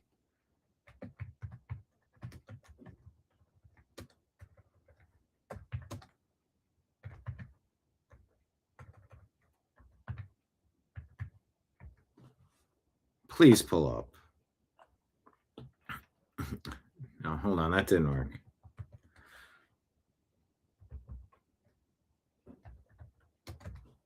Okay. Good. I found it. This is what I was talking about. Check this out. Yeah, I just don't hit me with. You can say that there's too much influence from a foreign government. It doesn't make you anti-Semitic. Fuck you. You can critique the global conquest of the Islamic supremacists without being Islamophobic. You can be a realist or a realist, depending on how you pronounce it. For those of you in Rio Linda, California, that's pronounced realist. Here's Rob Schneider talking with Adam Carolla about how the media misreports shit. And they always use their little weasel words. If you know what to look for, then fuck Mitch McConnell. Completely. And it's like, okay, I'm agreeing with this. Oh, well, anti-Semitic. Fuck you. You want to know how to make people into that? Keep pulling these stunts where it's like, oh, you'll be arrested. You can't exist in society if you have certain opinions. I can have whatever opinion I want. I can believe in God. I can believe against God. I can be a fan of the Cleveland Browns. I can be a fan of the Pittsburgh Steelers. You don't get to tell me what I can and can't root for, what I can and can't believe, what I can and can't say. Fuck you. Yeah, forgive me if I get a little verbose when people start using slurs and start telling you what you may and may not believe, who you may and may not criticize, fuck you. Channeling that Elon Musk energy, I suppose. Here's Rob Schneider talking with Adam Carolla about how little phrases of insult, little reminders to not step out of line, little slurs are used to keep you in a box. No, it's like if you look at the defense of Biden and his son and his brother, the defense is an admission of guilt. Yeah. The defense is, no, but you can't tie any of the graft. Wait a minute. I don't think he was wearing the same thing in this. No, hold on. I think this is a new one. Oh, come on. I thought this would.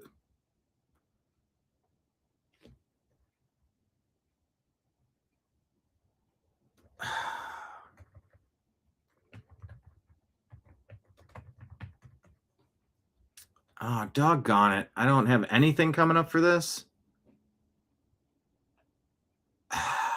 Doggone it. Hold on.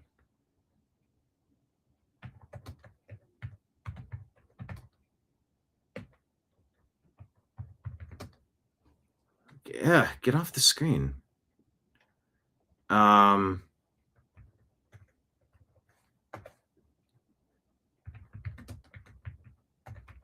I know I shared this somewhere. I hope it's in my X feed. I was just trying to. Man, I'm failing. Jamie, pull that up.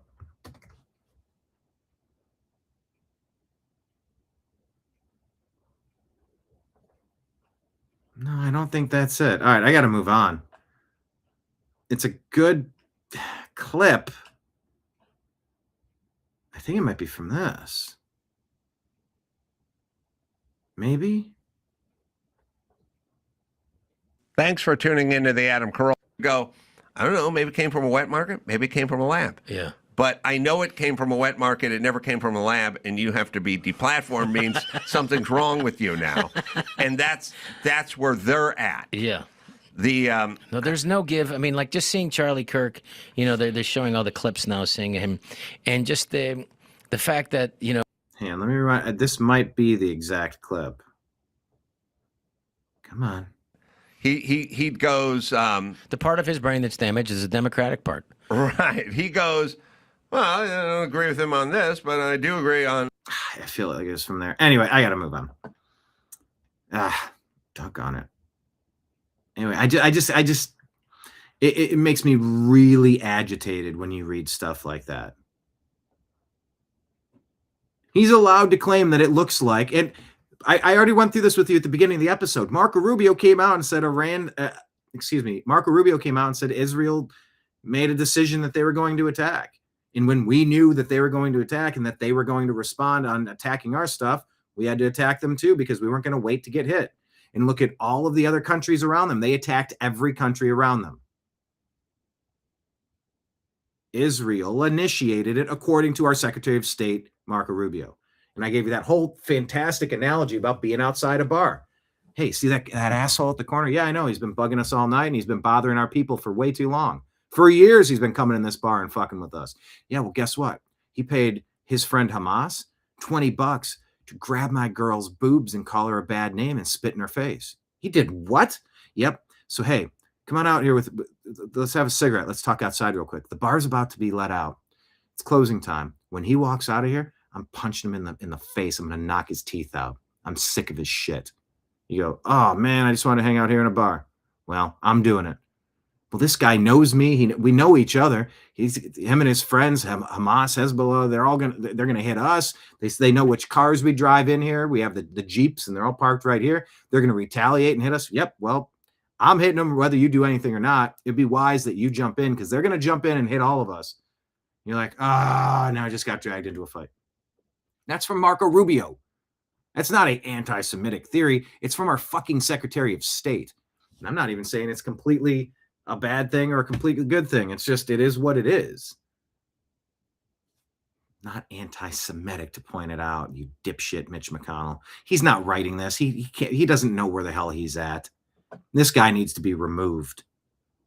Don't let him wait his term out. Remove him. He's incapacitated, clearly. They call him virulent This Joe Kent virulent anti-Semitism of his resignation letter makes it clear that he's incapable of upholding these pledges, and those who mistake it's baseless and incendiary conspiracy. Oh, shut up. The clip I was trying to find you is where they reported what people said, but then they reported that Trump said he falsely claimed that the 2020 election was rigged. You can't prove that. You don't know that it's false. You just say that President Trump claimed the 2020 election was rigged. You don't add the phrase falsely. You're slanting what you're putting out there by putting that word in there. And we know it. We see right through it. We see right through it. Oh, God, he continues. He just keeps going. Isolationists and anti-Semites have no place in either part. All right, whatever, Mitch. Ugh.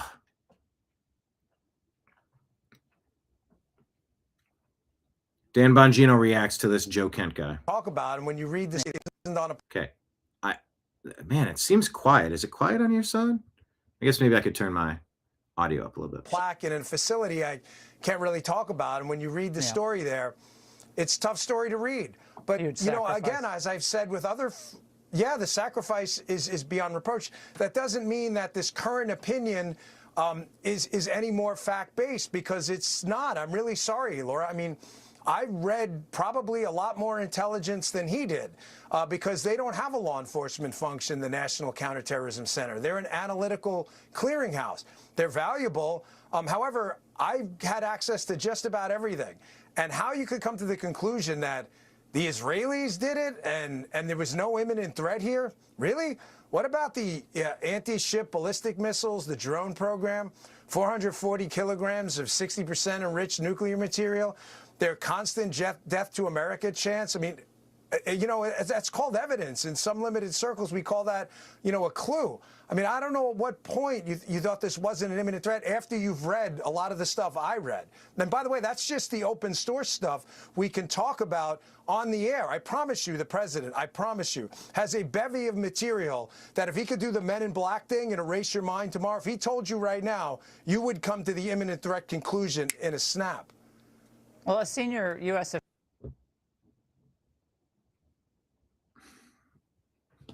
Maybe so. Maybe not.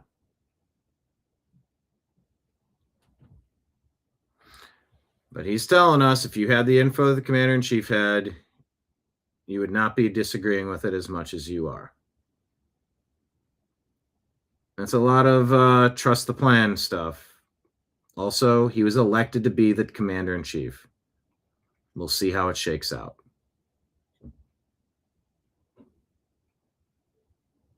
All right, let me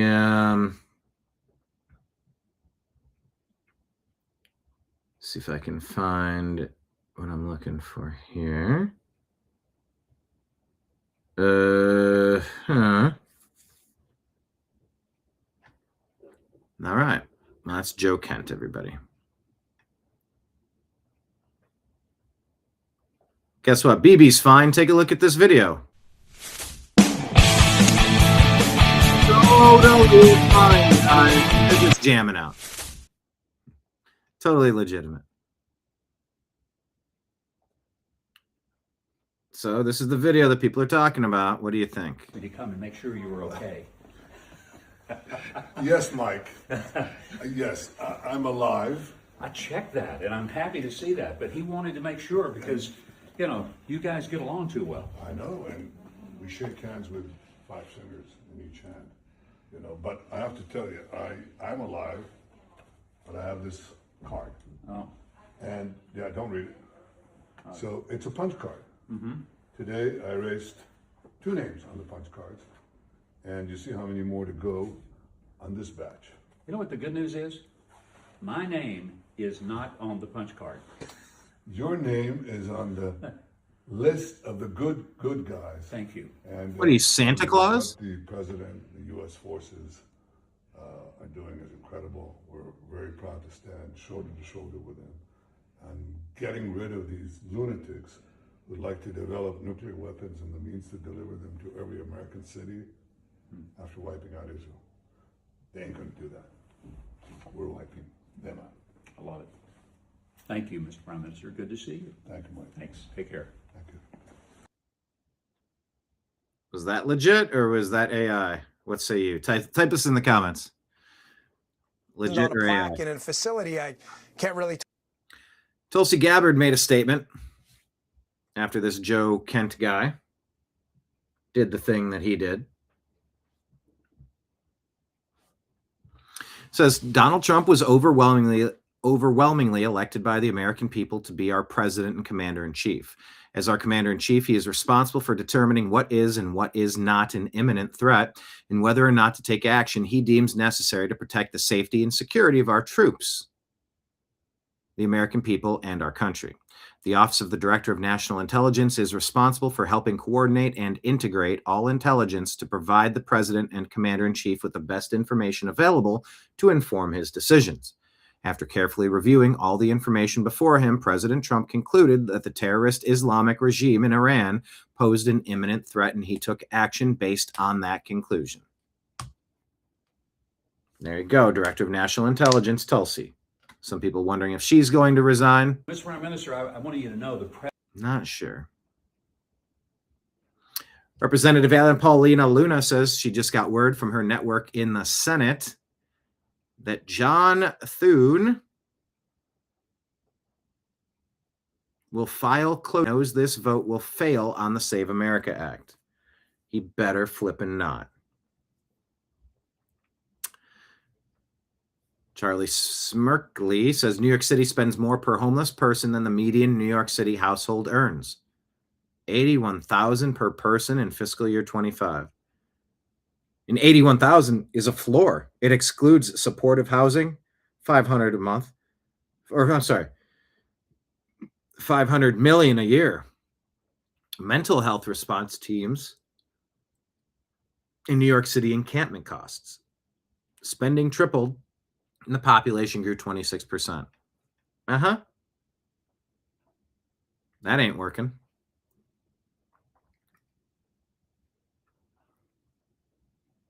And I think that's what I wanted to share with you today. See if anything else is trending. What's Rand Paul up to?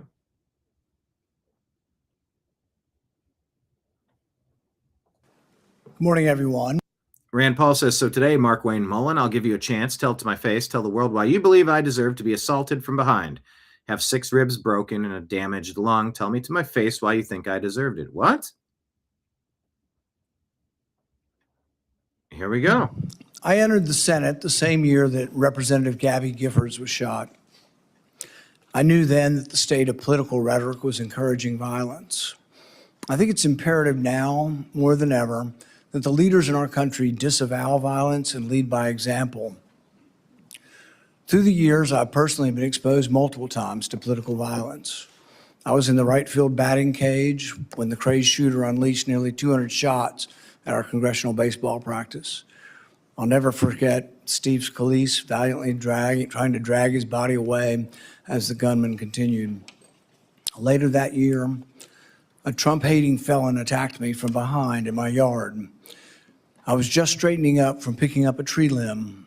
I was wearing noise cancellation headphones, never saw him coming, running pell-mell down the hill. I was struck in the back. The force of the blow sent us through the air nearly 10 feet, down the hill until his shoulder impaled me as we hit the ground. 6 of my ribs were broken. 3 of the ribs were completely separated, such that for weeks, the ends of the ribs would grind upon each other. My lung was damaged. For weeks, I could inhale but not have the rib strength to exhale. I developed 2 pneumonias. The pain was such that I could only sit up in bed by tying a rope to the foot of the bed and pulling myself up. But even then, the pain was that of 1,000 knives. Over the year of recovery, I began to cough up blood. I underwent removal of part of my lung. Complications led to an infection in the space between my lung and chest wall. I spent a week in the hospital having the infection lavaged every 6 hours through a chest tube. Recently, Senator Mullen, if you have time to listen, you were confronted by constituents that were angry because you voted against my amendment to stop all funding for refugee welfare programs.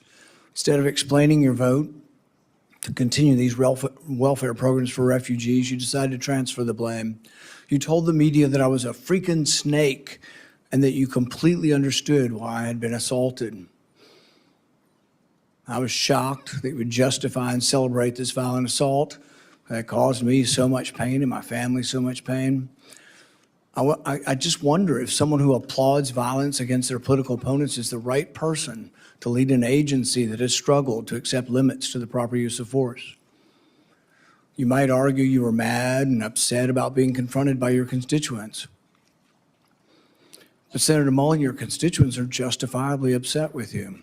By now, most of America knows that the Somali welfare fraud in Minnesota stole over $9 billion. But instead of defending your vote, you took to continue the vote to continue these refugee welfare programs. You chose to lash out at me. You went on to brag that you'd already told me to my face that you completely understood and approved of the assault. Well, that's a lie. You got a chance today. You can either continue to lie or you can correct the record. You have never had the courage to look me in the eye and tell me that the assault was justified. So today you'll have your chance. Today I'll give you that chance to clear the record. Tell it to my face. If that's what you believe, tell it to me today. Tell the world why you believe I deserve to be assaulted from behind, have 6 ribs broken and a damaged lung. Tell me to my face why you think I deserved it. And while you're at it, explain to the American public why they should trust a man with anger issues to set the proper example for ICE and Border Patrol agents. Explain to the American public how a man who has no regrets about brawling in a Senate committee can set a proper example for over 250,000 men and women who work at the Department of Homeland Security. Senator Peters, you're recognized for your opening comment. Well, thank you. I want to hear the reply to all that.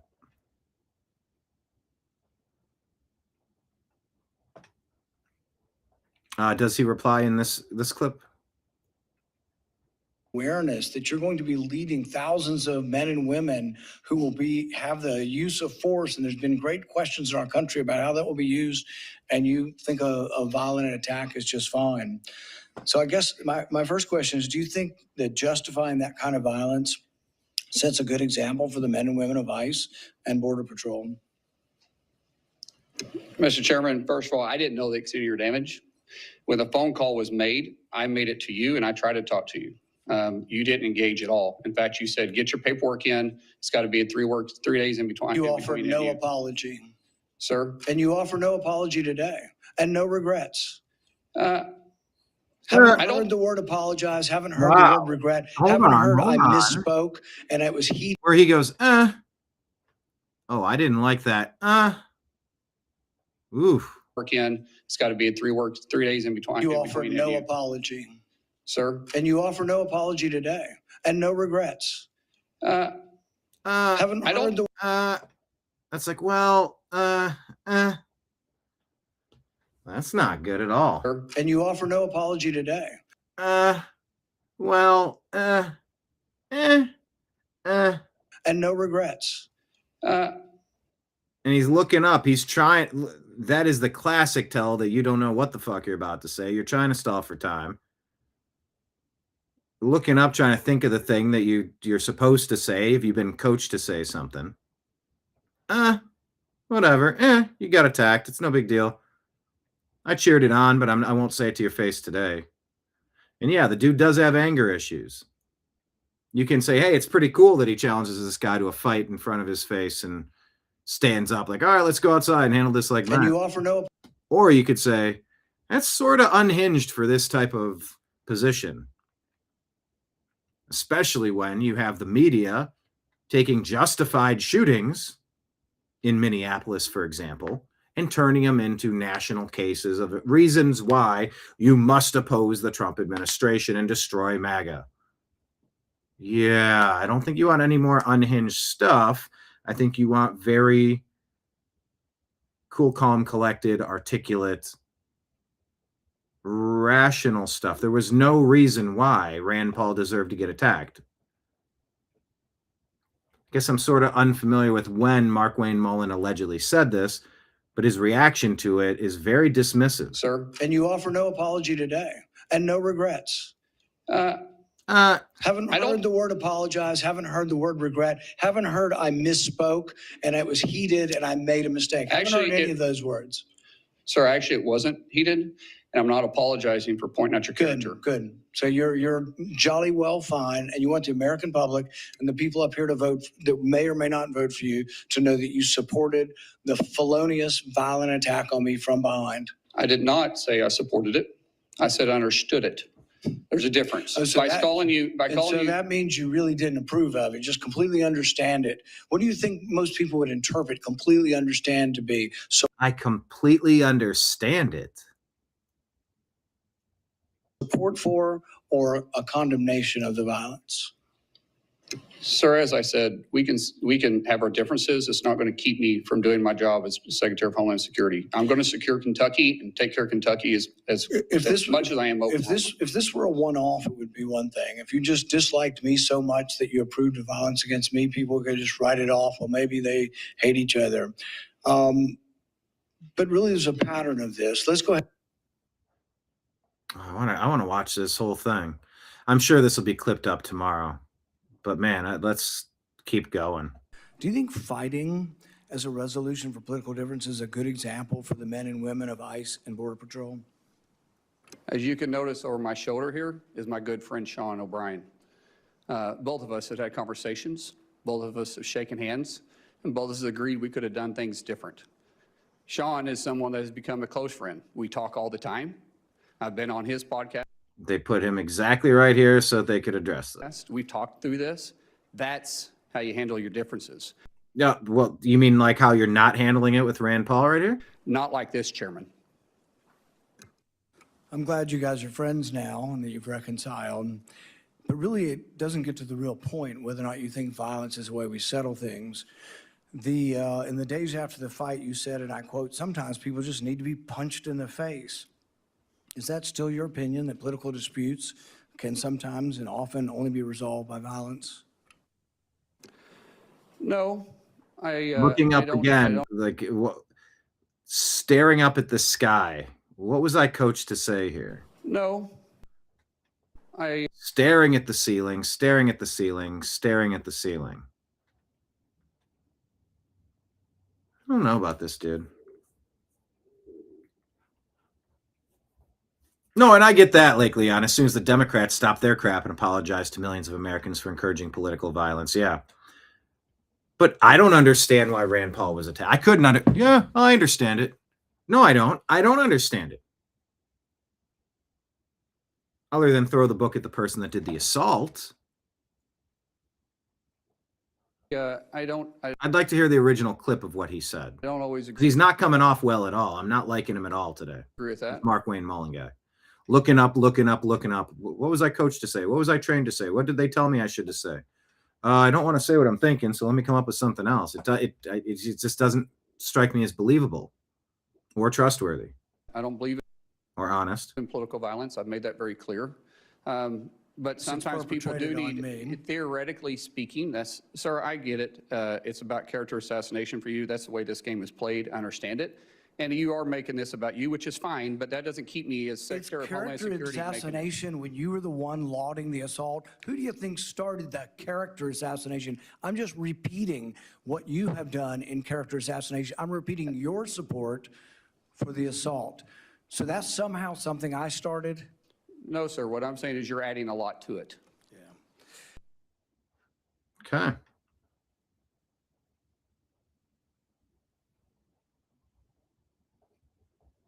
Chairman made, calling me a liar. Sir, I think everybody in this room knows that I'm very blunt and direct to the point, and if I have something to say, I'll say it directly to your face. If you recall, back in my House days, we actually did have this conversation because of remarks that I made. You were in a room. I simply addressed that I said I could understand because of the behavior you were having, that I could understand why the neighbor did what he did. Wait, I can understand because of the behavior you were having. That's a sentence that doesn't make any sense. I said I could understand because of the behavior you were having, that I could understand because of the behavior you were having. That doesn't make any sense. And he's still looking up, trying to figure out what to lie about. He's trying to weasel his way out of this. I'm not buying it or liking him at all. I understand why the neighbor did what he did. Looking up again. Just body language expert here. I'm not one, but I am one. As far as my terms as a snake in the grass, sir, I work around this room to try to fix problems. I've worked with many people in this room. Seems like you fight Republicans more than you work with us. I did address those remarks. I did explain your gimmicks by the amendment you put forth. And as far as me saying that I invoke violence, I don't. And there is a lot of fairness to critiques of libertarians like Rand Paul and Thomas Massey being too idealistic. And in being idealistic, you're handing the Democrats wins that they don't deserve. Well, if the Republicans don't do something that I believe in, that I don't need to support them. Well, it's not a perfect system, but you either give the Democrats a win or you block them from winning. And yes, these two do often block the agenda of what is trying to fix this country because they're too idealistic to bend even a little bit. They're lauded in some communities. They never relinquish their principles, and they're high and mighty. They look down their nose at you. They're libertarian noses. Oh, we're so much better than you. Yeah. Well, how come you can't win any fucking elections? How come you pull at 2%? Oh, you're so much better. And you have zero political power. Yeah, you got a couple of people sprinkled here and there. 2 to 3% maybe throughout the country. If you're that damn smart, you're that much smarter than the rest of us, maybe you'd be dominating the election cycle. You'd be pulling in 60%, and then Republicans and Democrats are splitting 20-20 apiece. So I get his snake in the grass thing. I get that he's arguing with Republicans almost as much as, helping the Democrats and arguing with the Republicans. I totally get that. But understanding and seemingly justifying the violence, I don't get that part. I don't think anybody should be hit by surprise. I don't like that. But if I do have something to say, everybody in this room knows I'll come straight to you. I'll say it publicly and I'll say it privately, but I'll never say it behind your back. So for you to say, am I a liar, sir? That's not accurate. And I got proof to say that because you have spent millions of dollars in my campaigns against me because we just don't get along. However, sir, that doesn't keep me at all from doing my job. I can have different opinions with everybody in this room, but as Secretary of Homeland, I'll be protecting everybody, including Kentucky, as much as I will my own backyard in Oklahoma. It's bigger than the partisan bickering that we have. It's bigger than the political differences we have. The truth is, I have a job to do, and I don't like to fail at anything, at all. So I can set it aside if you're willing to set it aside. Let me earn your respect. Let me earn. Okay. We shall see. I just want to watch all of this, really. Bill Melugin saying 3 sources familiar confirmed to Fox News Senator Rand Paul blocked Senator Katie Britt, Republican Alabama, from introducing Mullen at his hearing. Rand Paul has become completely blinded by his hatred of President Trump and petty personal squabbles. His actions today were those of a seething snake, a hopeless hypocrite, kind of free speech advocate would bar Mullen's choice to deliver his introduction from the speaking. Why is this guy allowed to hold a Republican gavel?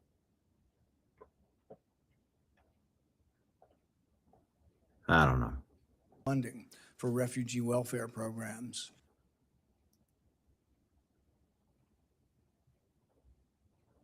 Senator Bernie. You know what? I'll pick up the rest of this tomorrow. We've done a nice full show. I got rid of the page. Now I can't get rid of. Why can't I get? Oh, that's perfect. That's exactly what I want. That doesn't help at all. Now my screen is dark. Thanks, Restream. And I can't take it off of the screen.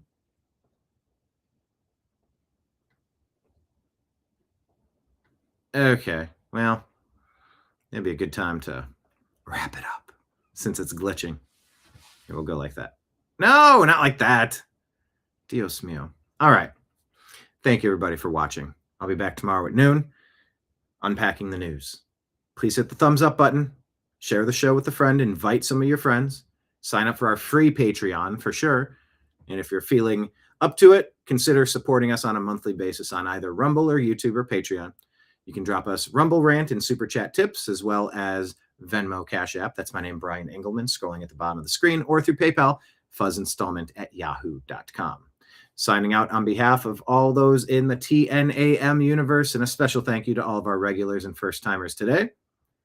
I appreciate you. I love you. As David Band says, stay frosty for damn sure. And I will talk to you tomorrow. Take care, everybody. Peace.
Your guide to the truth.